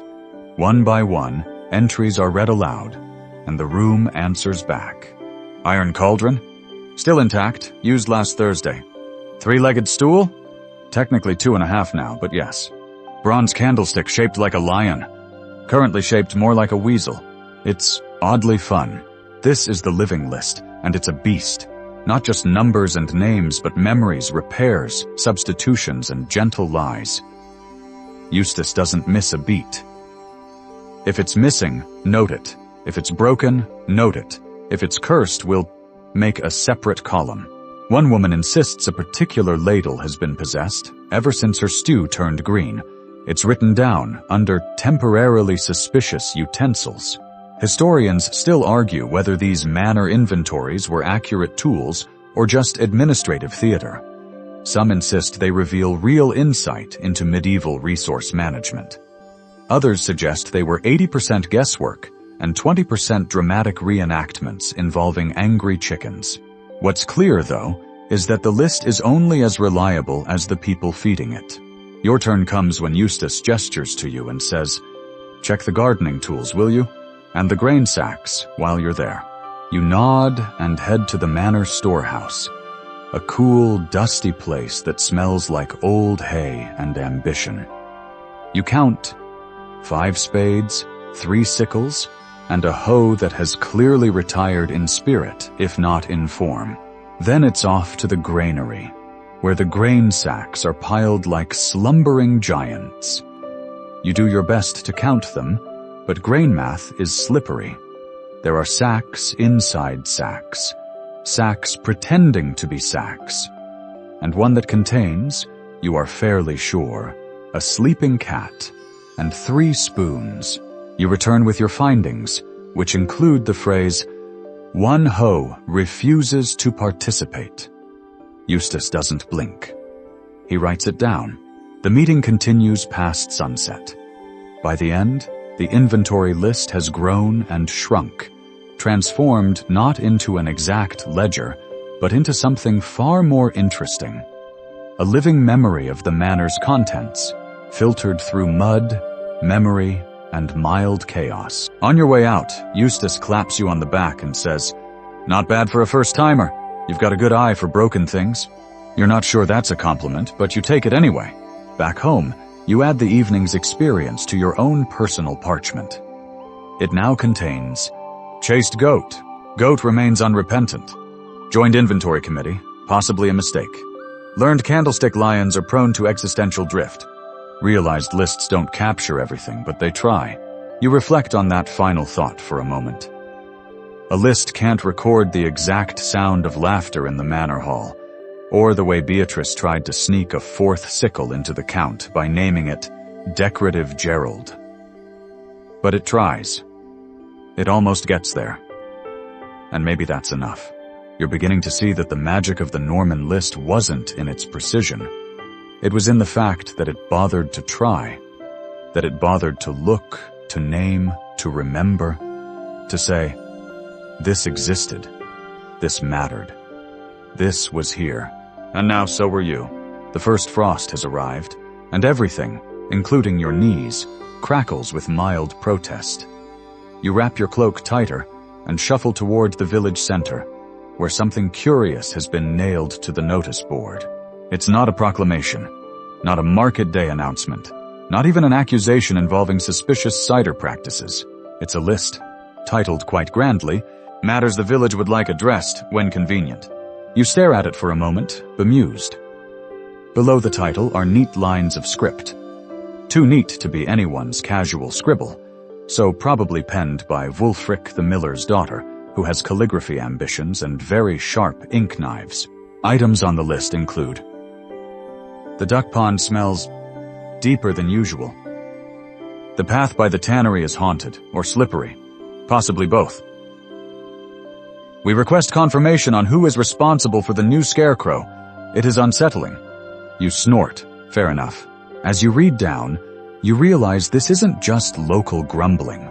It's communal administration. The village is listing itself, holding itself accountable in the most gentle, politely passive-aggressive way possible. There's no steward involved, no priest overseeing the ink. This is just people, naming problems and suggesting answers. And what's more surprising, people are responding. Below each line, notes are appearing. Duck pond was stirred last week, stirring again soon. Path salted with ashes. We'll investigate ghosts pending additional sightings. Scarecrow donated anonymously. Recommend relocating to distant field. It's like watching a sleepy, papery form of democracy unfold, where issues rise up, solutions drift down, and no one raises their voice louder than a murmured, Historians still argue whether such communal self-listing played any meaningful role in early governance, or if it was just rustic venting. But standing there in the crisp morning air, watching old Ham the cobbler nod as he reads the Scarecrow update, it's hard not to feel like this is governance, just in wool and thatch. You step into the tavern, where a few villagers are already nursing their morning pints and poking fun at the list. Someone's drawn a very unflattering doodle of the Scarecrow beside its entry. You sip your ale and listen. They missed a few things, says Aldith, like how the new bell makes dogs howl. And how your goats keep breaking into my yard, replies Edric. Aldith raises an eyebrow. Put it on the list. And they do. You watch, amazed, as the list grows. Someone adds a line about a mysterious draft in the church nave. Another person suggests the draft is caused by the ghost from the slippery path. There are giggles, sure, but there's sincerity too. These things matter. The list gives shape to concerns that would otherwise vanish into muttered complaints and shrugging. By noon, the list has become a minor attraction. Children copy it onto bits of slate. An elderly woman brings a small bouquet of dried herbs and tapes it beside the Scarecrow note, for protection, just in case. A traveling peddler reads the list aloud with dramatic flair, charging a farthing per performance. And then something unexpected happens. Eustace, the steward, arrives. He stares at the list, reads every line, twice. Then he mutters, "Well, suppose it's better than everyone storming the manor." And he does something no one expects. He adds a note. "We'll speak to Miller about scarecrow placement. Appreciate civil tone." The tavern goes silent for a moment. Then someone says, "He wrote appreciate. Does that mean he liked the list?" And suddenly, it's official. The village list has been acknowledged by authority, and therefore exists in the way all good Norman things must. With ink, comment, and bureaucratic weight, you return home, marveling at how something so small, a scrap of ink on wood, could spark this kind of soft-spoken revolution. But it makes sense. Lists create a framework, a shared understanding. Even when they're half jokes, they say what matters. You unroll your personal parchment and add a new heading. Public notices that actually did something. Your first entry, the haunted duck pond, actioned. You add a few more for fun. Scarecrow's mood, neutral to ominous. Number of goat break-ins this week, 2, maybe 3. Then you pause. Just for a moment, you close your eyes and imagine some far future scribe unrolling this scroll, squinting at your ink, trying to decipher what kind of world you lived in. Will they laugh? Nod? Think, wow, they really didn't like that scarecrow? Whatever they do, you're glad to be listed. Not by title or tax, but by choice. By ink shared freely. By names written not for power, but for participation. That night, the list outside grows one more line. Thank you for listening. No one claims it, but everyone sees it, and somehow that's enough. You wake to the distant clang of bells and the closer, more urgent clatter of someone's donkey enthusiastically rejecting its harness. It's a feast day. which in your village means equal parts reverence and chaos, and a strong likelihood that you'll end up wearing someone else's cloak by accident. The celebration is dedicated to Saint Ethelthryth, protector of scribes, needleworkers, and people who drop important things in rivers. Most people in the village aren't entirely clear what she did, but they love a chance to bring out bread with herbs in it and attempt music with alarming instruments. At the center of it all stands the church, small but sturdy, its stone walls currently adorned with garlands, painted symbols, and one confused chicken who has taken up roost near the steeple. Inside, a different sort of list is being prepared. A list of names. You're invited to help Brother Herward, who insists your handwriting is less offensive than most. Update the Book of Souls, a rolling record of the deceased, recently departed or long gone, whose names will be read aloud during the feast's vespers. It's a sacred task, but one bound up in very earthly details. Herward hands you a parchment and says, "If you can spell Eckbert without crying, you're promoted." The Book of Souls is beautiful. Vellum pages bound with leather and prayers, margins crowded with the gentle scratchings of generations. Some names are accompanied by dates, others by odd symbols. A sprig of heather, a pair of crossed keys, a single tear-shaped mark. You copy new names from a stack of wax tablets, careful not to smudge the ink. Winfred, who baked for the poor. Leofric, known for cider and stubbornness. Mildgith, who danced when no one else would. It's not just a roll call of the dead. It's a catalogue of remembered lives, boiled down to ink and maybe one defining moment. Herward says, "If you're lucky, you get remembered for something kind. If you're unlucky, also that, but involving poultry." You reach the name of a man with 5 different spellings depending on the tablet. Herward leans over your shoulder, frowns, and says, "List him twice, just in case." He always liked being noticed. Historians still argue whether these soul books were accurate, symbolic, or simply comforting. Many had clear religious functions, yes, but more than that, they acted as a kind of collective memory, like an ink-woven graveyard you could flip through.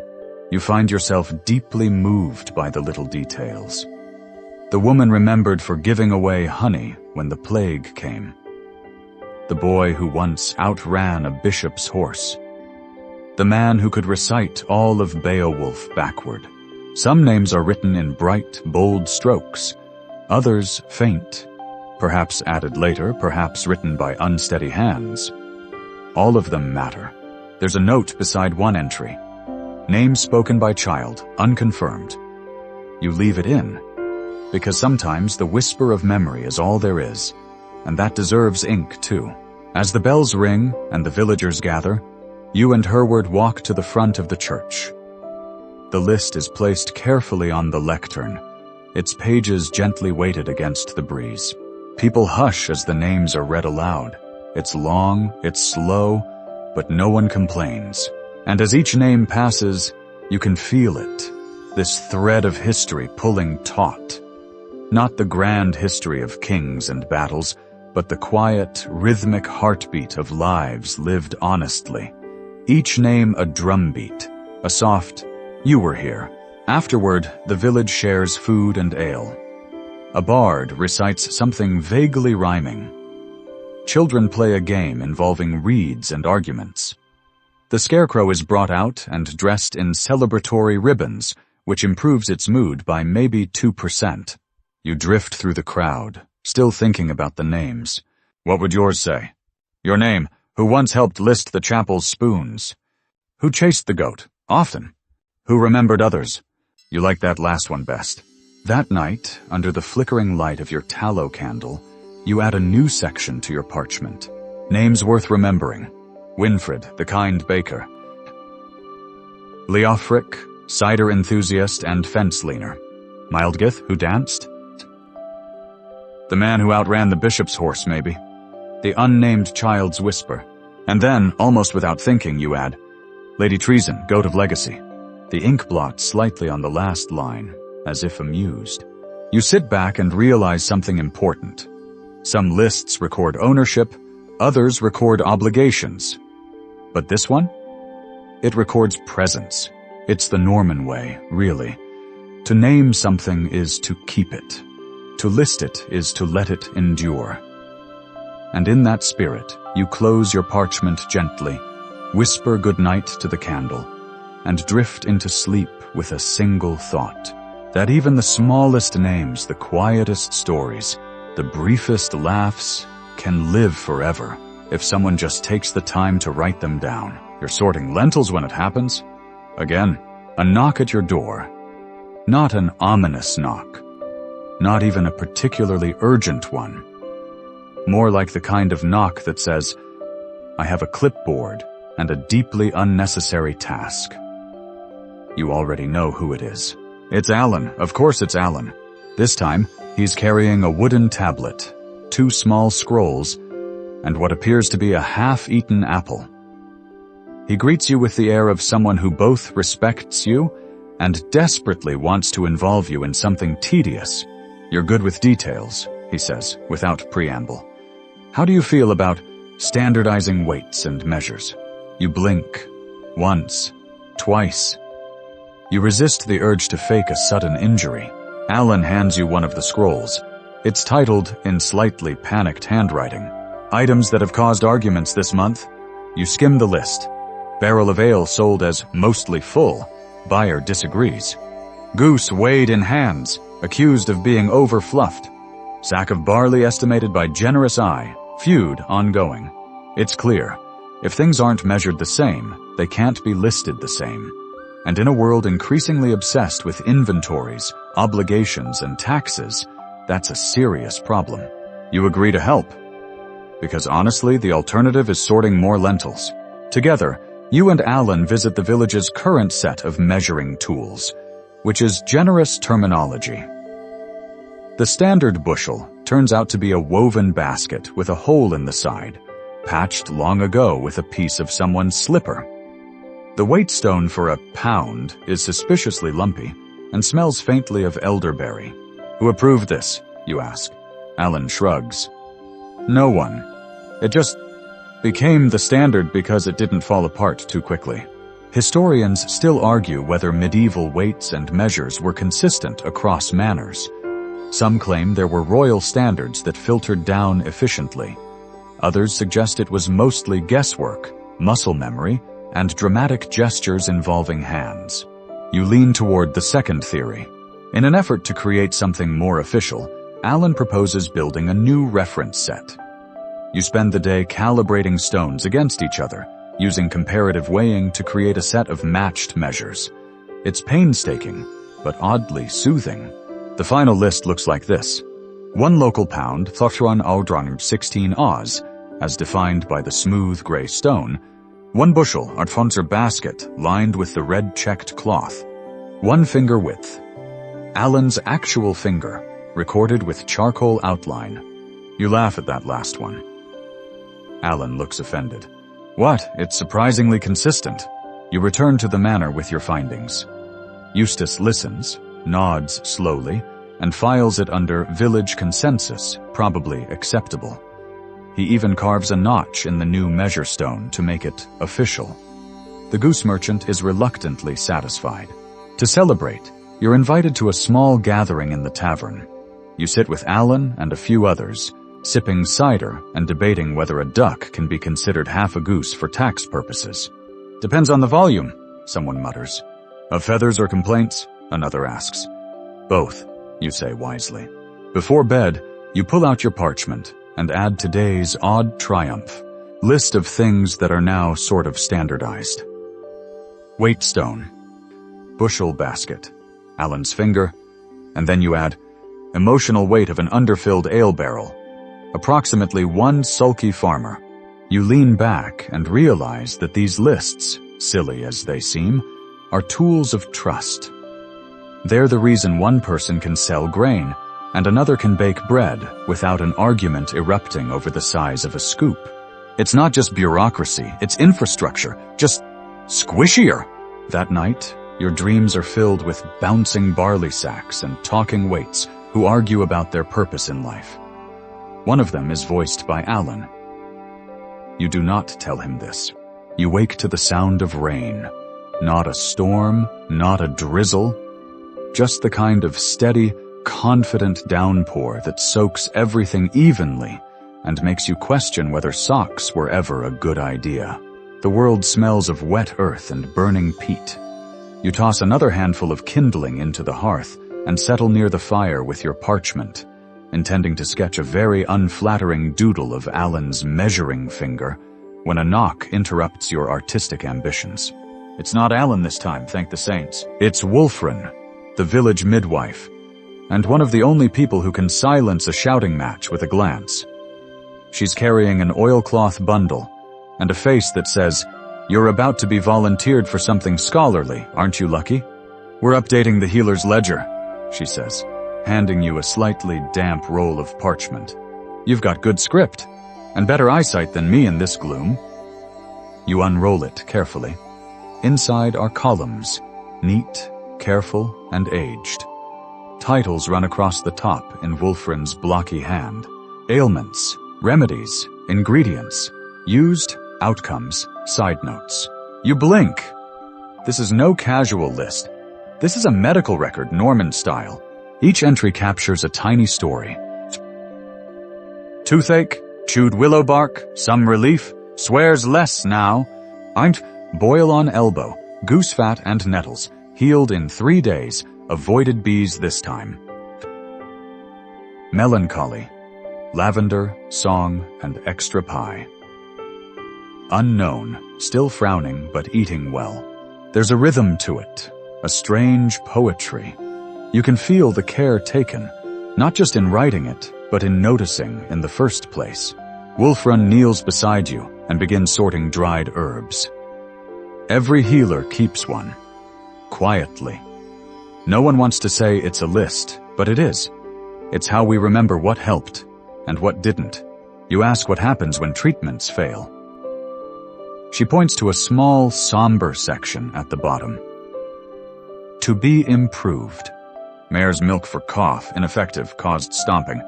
Leeches for vertigo, patient now dizzy and offended. Onion poultice for broken arm. No change, smelled worse. You smile, then frown as you notice the ink running on a few entries. The parchment has absorbed the rain. You quickly copy what you can onto fresh vellum, Wulfrun whispering ingredients as she checks her own mental list. Historians still argue whether these local remedy records contributed meaningfully to broader medical knowledge. But even they admit the patterns offer insight. Not into anatomy, perhaps, but into care. Because that's what this list really is, a record of trying, 1,000 small attempts at relief, at kindness, at being useful in a world where the weather changes faster than the king's taxes, and most problems arrive by surprise and stick around like soup stains. As you work, a familiar face appears in the doorway. Edith, the baker, cradling her wrist. Wulfrun glances over. That's the 3rd time this month. You flip through the parchment and find it. Flower-kneading ache. Compress of warm stones. Soothed pain. Returned next market day. New entry needed. Wulfrun offers Edith a modified remedy. Alderbark tea and a ban on heavy lifting for 3 days, which Edith agrees to with a very specific, "We'll see." You update the list. You feel like part of something. Not dramatic, not miraculous, but steady. Before she leaves, Wulfrun shows you a second list. Smaller, scribbled in her own hand. People who secretly help. It includes names, many familiar. Old Birdie, who whistles while carrying water jugs for neighbors. Young Ethel, who visits the lonely and brings them bread. You for keeping this list legible. You glance at her. She shrugs. Healers keep a lot of lists. That night, as the rain slackens and turns to mist, you copy your favorite entries onto your own parchment. Remedies I can now administer, if left alone in a crisis. Goose fat for boils. Warm stones for wrist aches. Lavender and pie for sadness. Willow bark for shouting-related headaches. Onion for smell-based distractions. And beneath that, people worth listing. Wulfrun, For remembering everyone else, you watch the fire flicker low, the last of the dampness steaming gently from your boots. And you realize something. In a world where records were mostly kept for taxes and tithes, this list is made of mercy. Not obligation, not punishment, just an act of remembering what heals. You fall asleep imagining Wulfran's scribbled lists drifting through time, found someday by a wide-eyed student or curious historian, wondering who these people were and how they survived. And maybe they'll notice your handwriting in the margins, too. A soft breeze ruffles the parchment pages on your table, and you pause mid-note, sniffing the air suspiciously. Is that honey cakes? It is, which can only mean one thing. A wedding is brewing. Weddings in your village are less about formal ceremony and more about spirited negotiation, questionable dancing, and the consumption of alarming amounts of mead.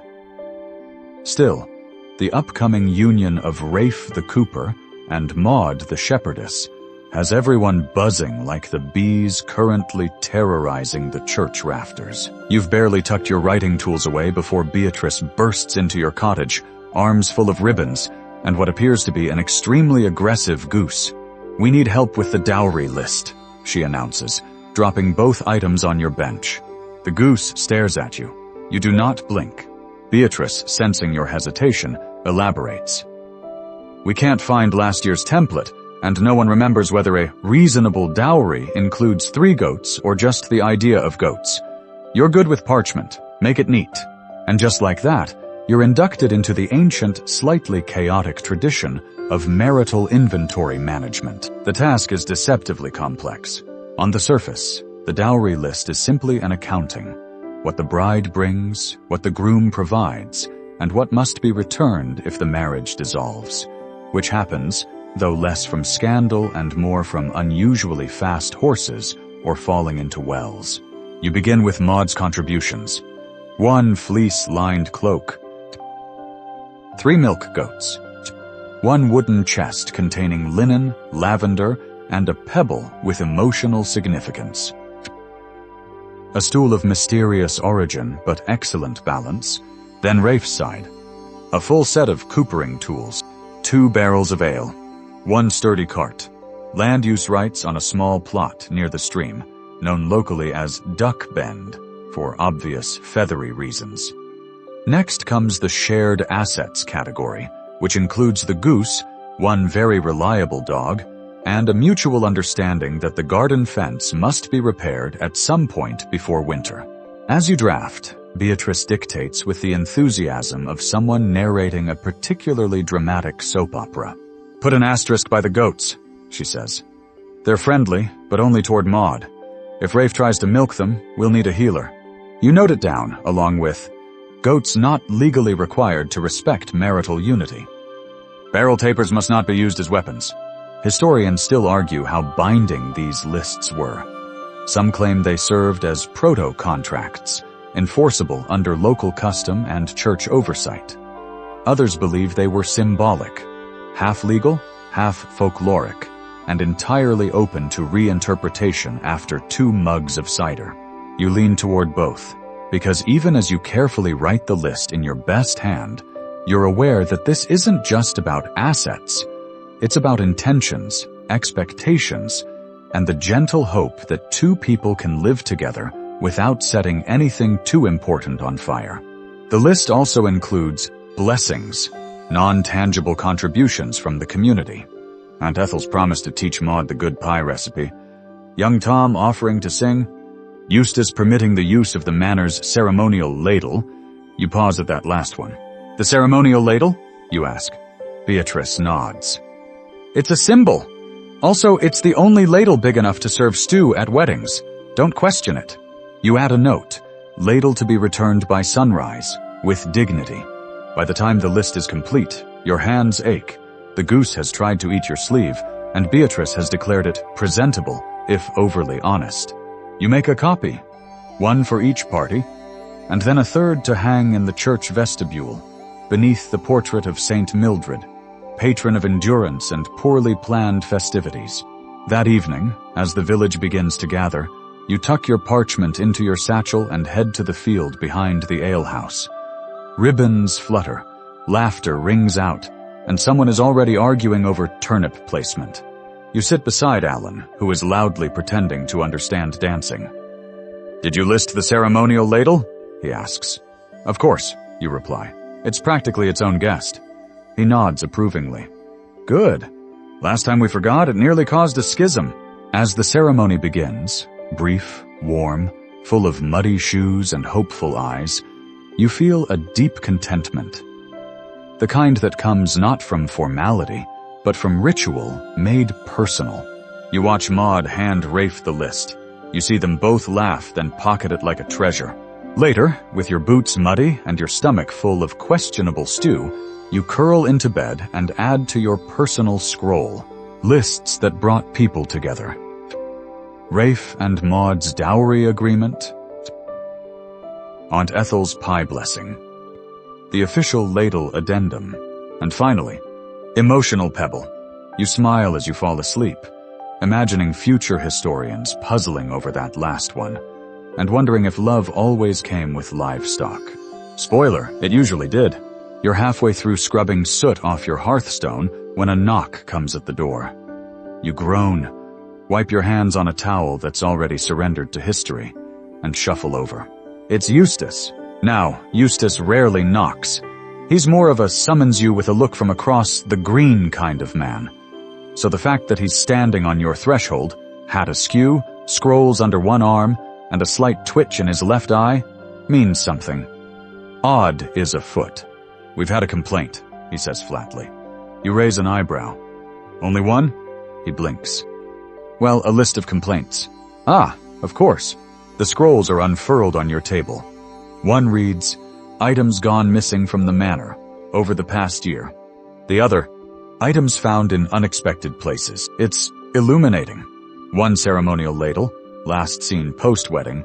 3 pewter spoons, recovered from stable hay. 1 fur-lined slipper. Status, disputed. 4 candles, found partially eaten by goat. Possible theft, unconfirmed. You skim both scrolls and do the only sensible thing.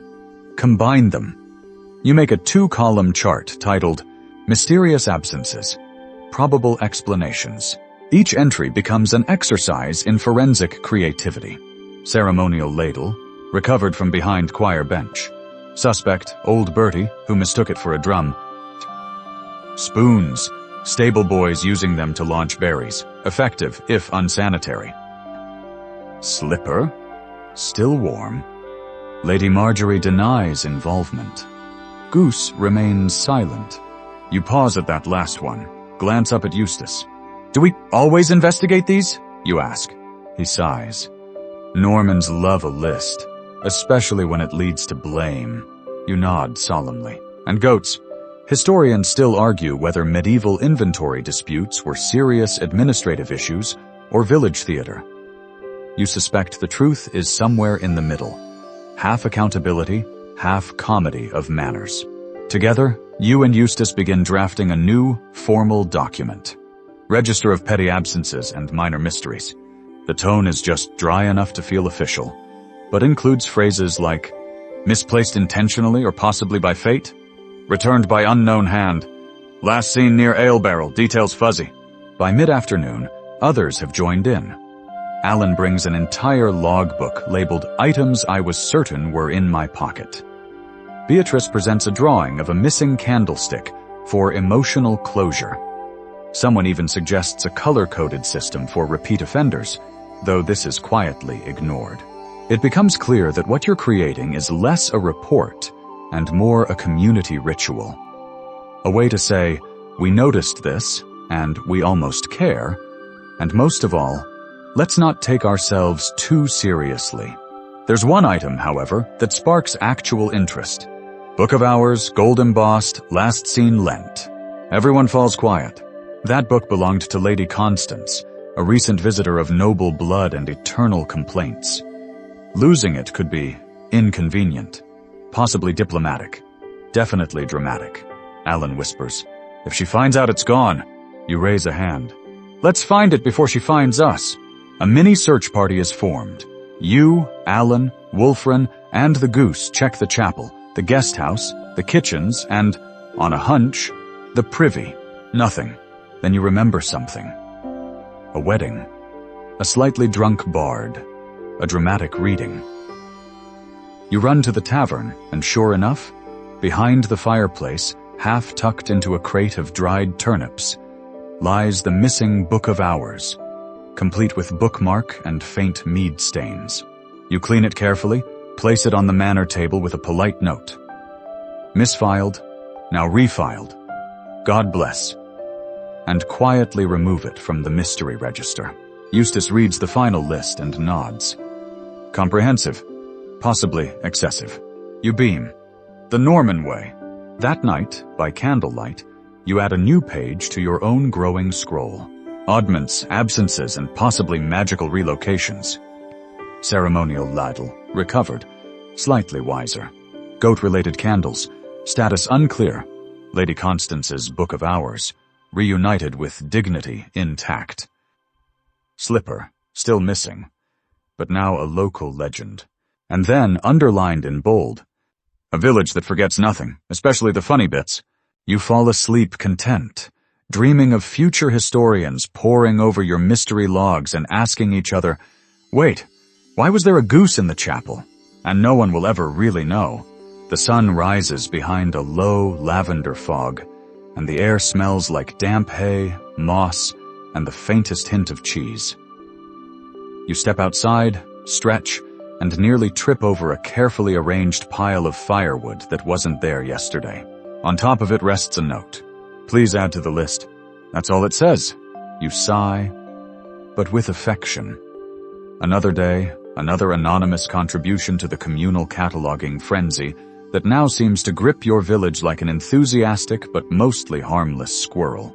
You bring the wood pile and note inside and sit at your desk. The ink is already out from last night, and your scroll of unrequested lists that now exist anyway awaits a new entry.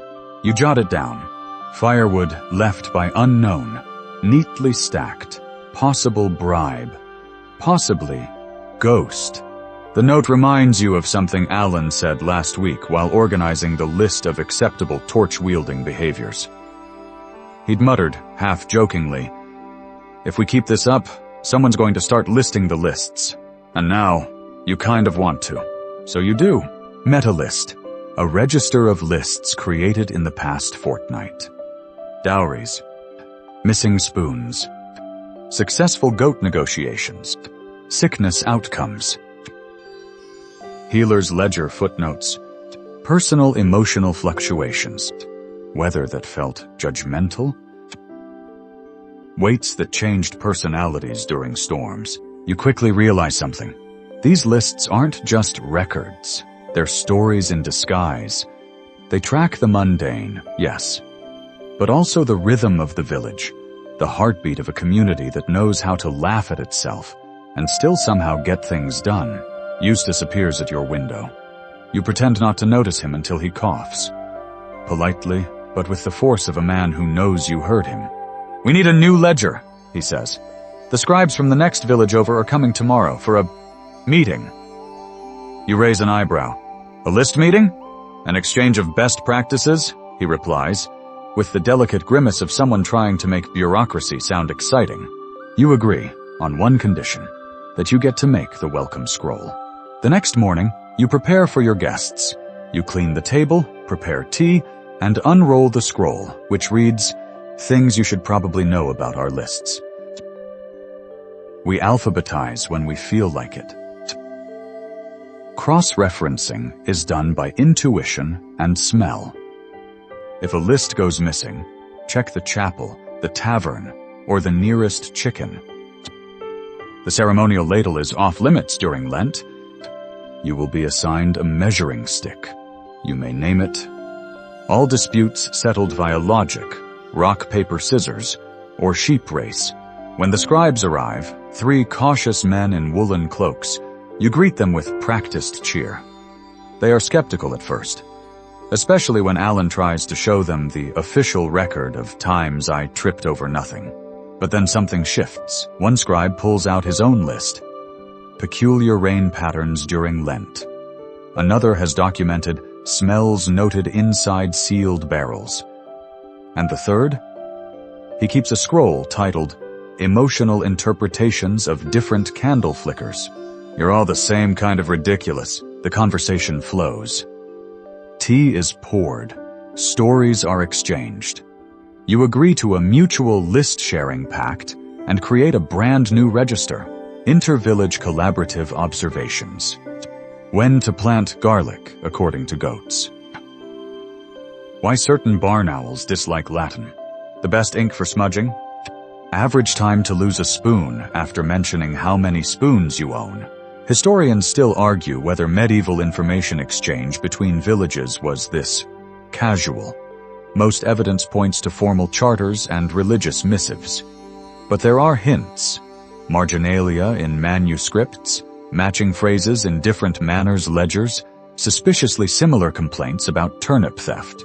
And maybe, just maybe, a rogue scribe or two decided that shared absurdity was a better foundation for peace than shared walls. As the scribes pack up to leave, you hand them a parting gift, a scroll titled Unexpected Yet Useful Wisdom from Our Village. They promise to return next season.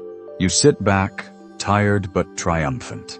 The scrolls are stacked, the tea is cooling, and the goat has finally stopped eyeing the ink. You add to your own list. Surprisingly profound realizations. A good list makes sense. A great list brings people together. The best list includes a goat anecdote. That night, you fall asleep beside your growing stack of scrolls, listening to the wind tap gently at your shutters like a pen on parchment. And you dream of distant villages, scribes in candlelight. And maybe one day, a master list of all the reasons why humans keep trying to make sense of the world. One column at a time. You're reorganizing the scrolls in your satchel. Carefully, reverently, and with at least one quiet swear when you accidentally sit on your own ink pot. When a small, slightly frantic child appears at your doorway. "Come quick," she gasps. "Lady Githa is making the big list." You look up slowly. You already know what she means. Not a list. Not a dowry list, a mischief log, or even Alan's increasingly unhinged inventory of pockets that might contain breadcrumbs. No, this is the inventory of the manor itself. It only gets written once a decade. It's half religious rite, half accounting nightmare, and a full-on test of everyone's patience, handwriting, and ability to stand perfectly still while someone mutters, 2 bolts of wool, or was it 3? You follow the child through the muddy path towards the manor, where a scene of organized chaos awaits. Lady Githa, in her severe woolen cloak and permanent expression of dignified exasperation, is at the center, dictating with the power of a queen and the stamina of a bored librarian. "And 5 loaves of rye bread, if you can really call that rye," she says sharply to a sweating steward. You're handed a wax tablet before you can protest. "Your job," someone whispers, "is to tally the poultry." You glance toward the pens. Chickens, ducks, 2 incredibly smug geese, and something that might be a turkey if you squint hard enough. You sigh and begin counting, and recounting, because they will not hold still. Eventually you settle on 14 chickens, 5 ducks, 2 geese, 1 bird of indeterminate species. Meanwhile, inside the manor, the inventory continues. Weapons. 3 swords, 12 spears, 1 very pointy stick with a name. Textiles. 27 assorted blankets, all slightly itchy. Furniture. 8 chairs, including the wobbly throne of Uncle Bertram. Livestock. A goat who refuses to be tallied without being addressed as Sir. As you tally, you overhear Lady Githa's commentary. "This barrel is not full of apples. It contains aspirations of apples. This is not a fine goblet. It is an extremely ambitious spoon. This chair squeaks with the voice of judgment." You begin to suspect the list is less about accounting and more about passing moral judgment on objects. You whisper this theory to Alan, who's lurking nearby with a stack of wool weights. He nods solemnly. Her last list included a note about a bucket being emotionally fragile. Historians still argue whether Norman manorial inventories were purely functional or served a deeper narrative purpose. Some claim they were essential for taxation and legacy planning. Others believe they were subtly theatrical, designed to remind everyone of their place, their possessions, and their absurdity. Today you believe both. Your own entries begin to adopt Lady Githa's style. Duck 3 is perhaps too aware of its own importance. Rooster remains defiant, has declared pen a philosophical construct. Turkey seems concerned it has been misidentified for years. By mid-afternoon, the scroll is nearly 6 feet long. Lady Githa pauses dramatically before writing the closing line. And thus the manner persists, slightly more moth-eaten, marginally more feathered, and still entirely ours. There's a respectful silence. Then everyone breaks for bread and cider. Later, you're entrusted with the final step, copying the full list in clean script onto durable vellum. It's a task that takes hours, but you don't mind. The phrasing makes you laugh. The quirks feel familiar. You add a quiet postscript at the bottom, your own mark. This inventory was made with care, if not always with clarity. May future readers forgive the poultry.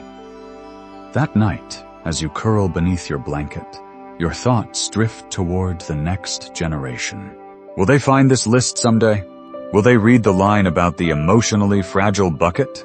Will they recognize the humor, the human touch, the effort behind every absurd note?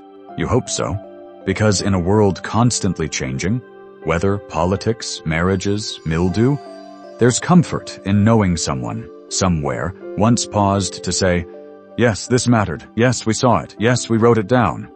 And even if the ducks disagree, that has to count for something. It begins, as so many things do in your village, with a bell.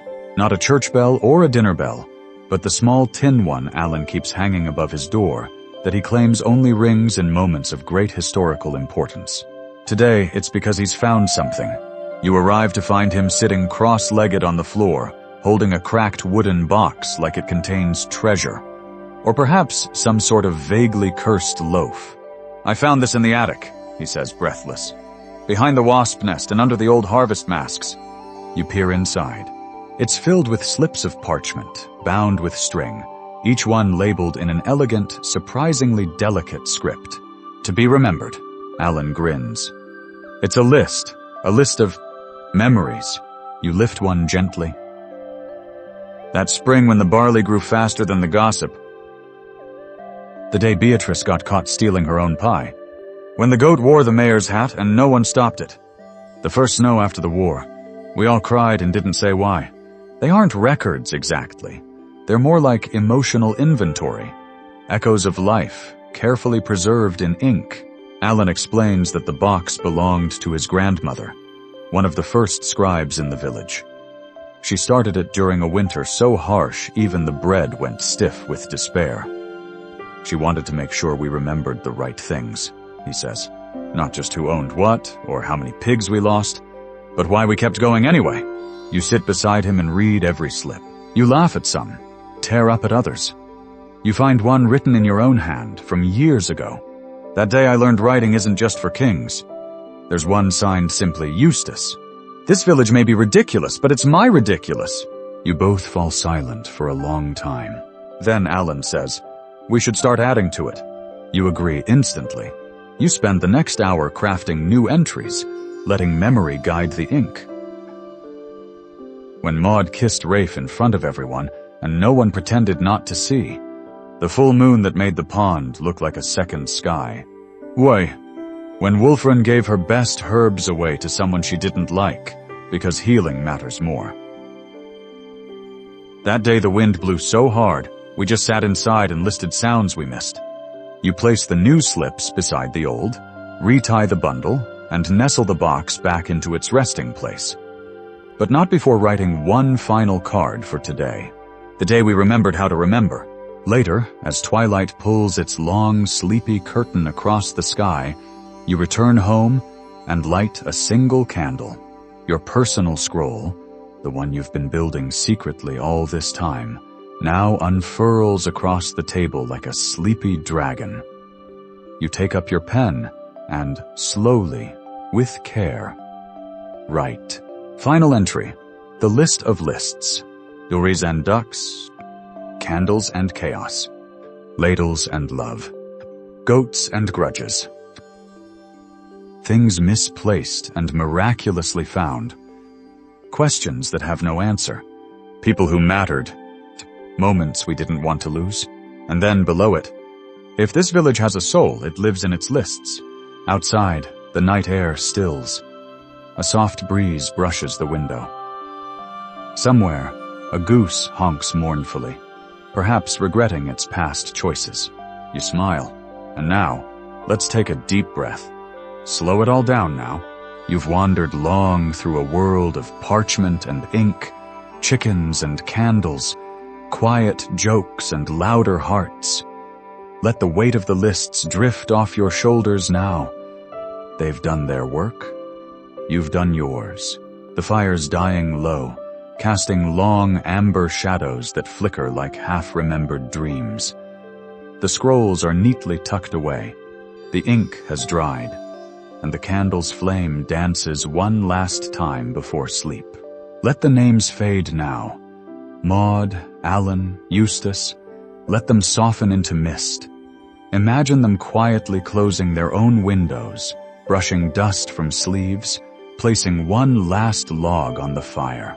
And listen to the gentle hush of night, the faint crackle of wood, the echo of pen strokes on old paper, the kind that makes a sound only the heart hears. The wind outside has calmed. The village rests, wrapped in wool, silence, and memory. The lists are complete. The stories are safe. And you, dear listener, are exactly where you're meant to be, drifting softly into sleep, where even dreams are catalogued gently, and nothing important is ever lost. Shh. Good night.